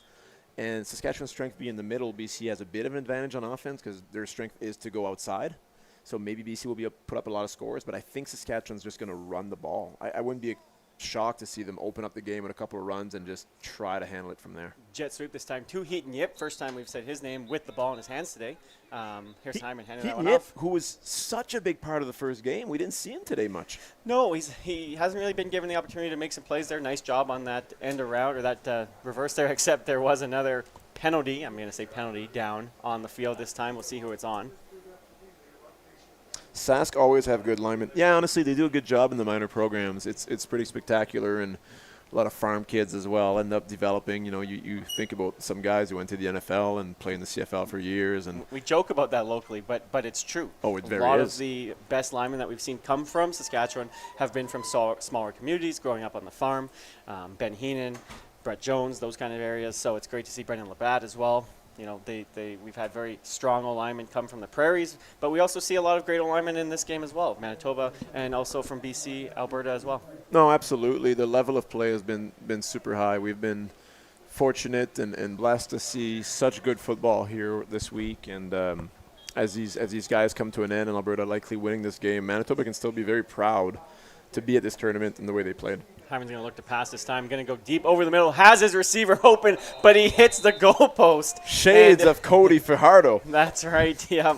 And that one's going to fall incomplete. You know, that's a game that we often play as coaches before games, trying to hit the goalpost. Not what he was trying to do there. Had number 80 open. That is Ben McCauley trying to find him in the end zone. We got a chance to test the kicker out here. That's going to be a long field goal attempt. And at this level of play, a 29, 30-yard field goal, it's not easy. And the danger part is if you miss, now you've got the other team's often fastest player trying to get tackled by a number of O-linemen who are on the field. So exciting play in football when you see long field goals. Yeah, BC does have really good wide receiver. Well said, Jetta. We noticed that in the first game, and we're about to find out, what they come out with. Lots of motions on that offense too. 88 on BC reminds you of CeeDee Lamb. That's a young comparison to CeeDee Lamb. We're going to take a look at it. Maybe it is true. We'll see that in a bit. Carson Becker puts everything into that kick, and it's blocked. And we'll see here as Ben McCauley is going to end up with that after the touch. We'll see here. Should be a no yards call as it went past the line of scrimmage. But no flag down yet, looks like. It should indeed be a no yards. So, by rule, it's a kick play. A kick play that crosses the line of scrimmage is considered a kick play, period. And the blue team has to give 5 yards and falls on the ball. A little ironic that there should be a penalty, and they're not. You know what? And I'm okay. We don't need to add to the penalty stats. But looks like they're getting together to talk about this maybe. There you go. There we go. The flag has been thrown. Yeah, so will be no yards. Again, there's a lot going on the field. The officials, they have to sort out. We're up here in the booth, and we go, that was obvious. But it's not easy to call sometimes. No, as it's not, as that will give Manitoba a few extra yards here, after that missed field goal, or blocked field goal, I should say.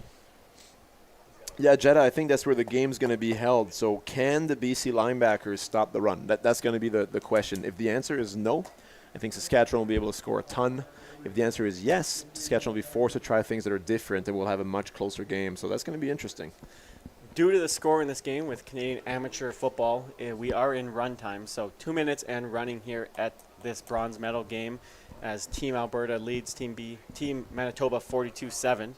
Last drive here, likely for Team Manitoba. We'll see here. It looks like they do have Alexander Blasco in at quarterback, giving him a chance here at the end of the game here to hopefully put the ball in the air. I'd like to see him still throw it, give some guys some chances here. Yeah, and Killeen, Hossein showed a lot of toughness, poise. It was really nice to see him, and I'm excited to see the second quarterback come in too. I'm sure he's going to have a lot of fun out there. Little read option that time. He's going to keep it himself off the right side that time. Nice move there and a nice tackle on the right side there by 43 from Team Alberta. That's Jack Deventer from the St. Albert 49ers. Great read on his part. Yeah. Takes off with speed, athleticism, protects the ball, gets a gain of 7 or 8. That's a great first play for the young QB. Time running here still. 1 minute, 13 seconds left at the end of this game. 2nd and 3.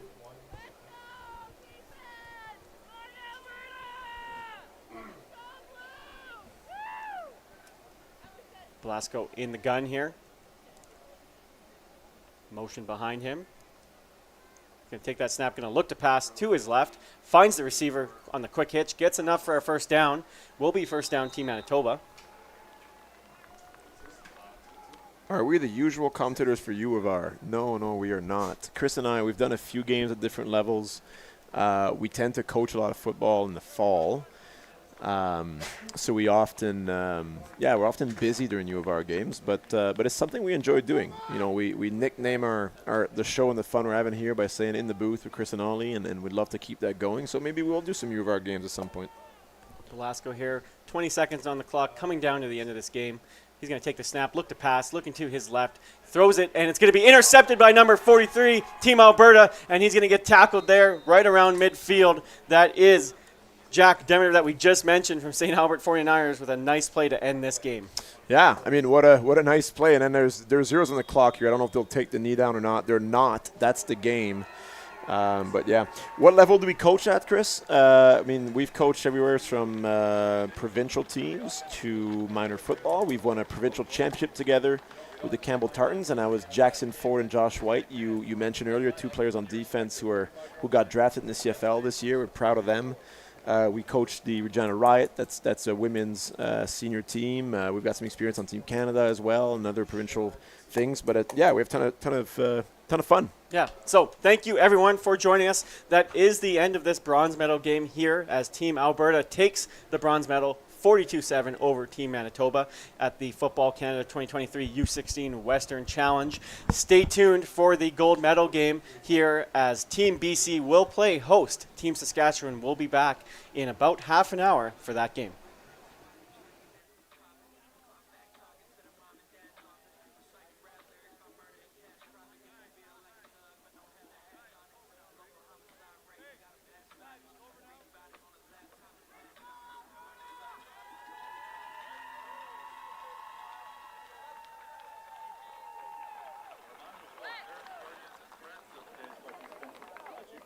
Following the game, do not attempt to go on the field or enter the locker room area at any time. Please stay in the designated area.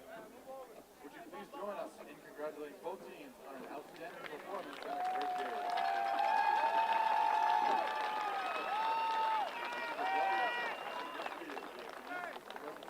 The most valuable offensive, the most valuable defensive player awards to both teams, as chosen by the 2023 Under-16 Western Challenge Selection Committee. Presenting these awards is Len Antonini, RMM Executive Director. The winner for the most valuable defensive player of the game award for Team Manitoba is number 5, Brandon.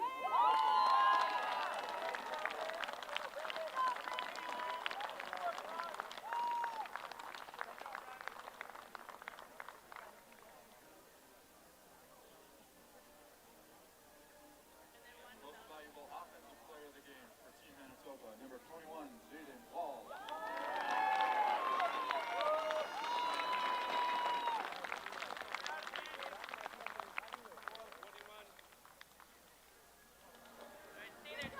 The winner of the most valuable defensive player of the game for Team Alberta, number 32, Cole McPhee.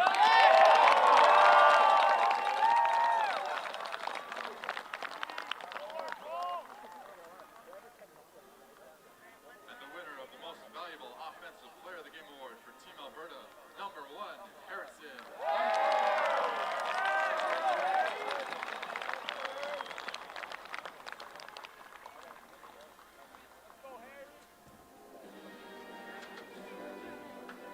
Thank you for your attendance, and a reminder, coming up next is the gold medal game between Team British Columbia and Team Saskatchewan.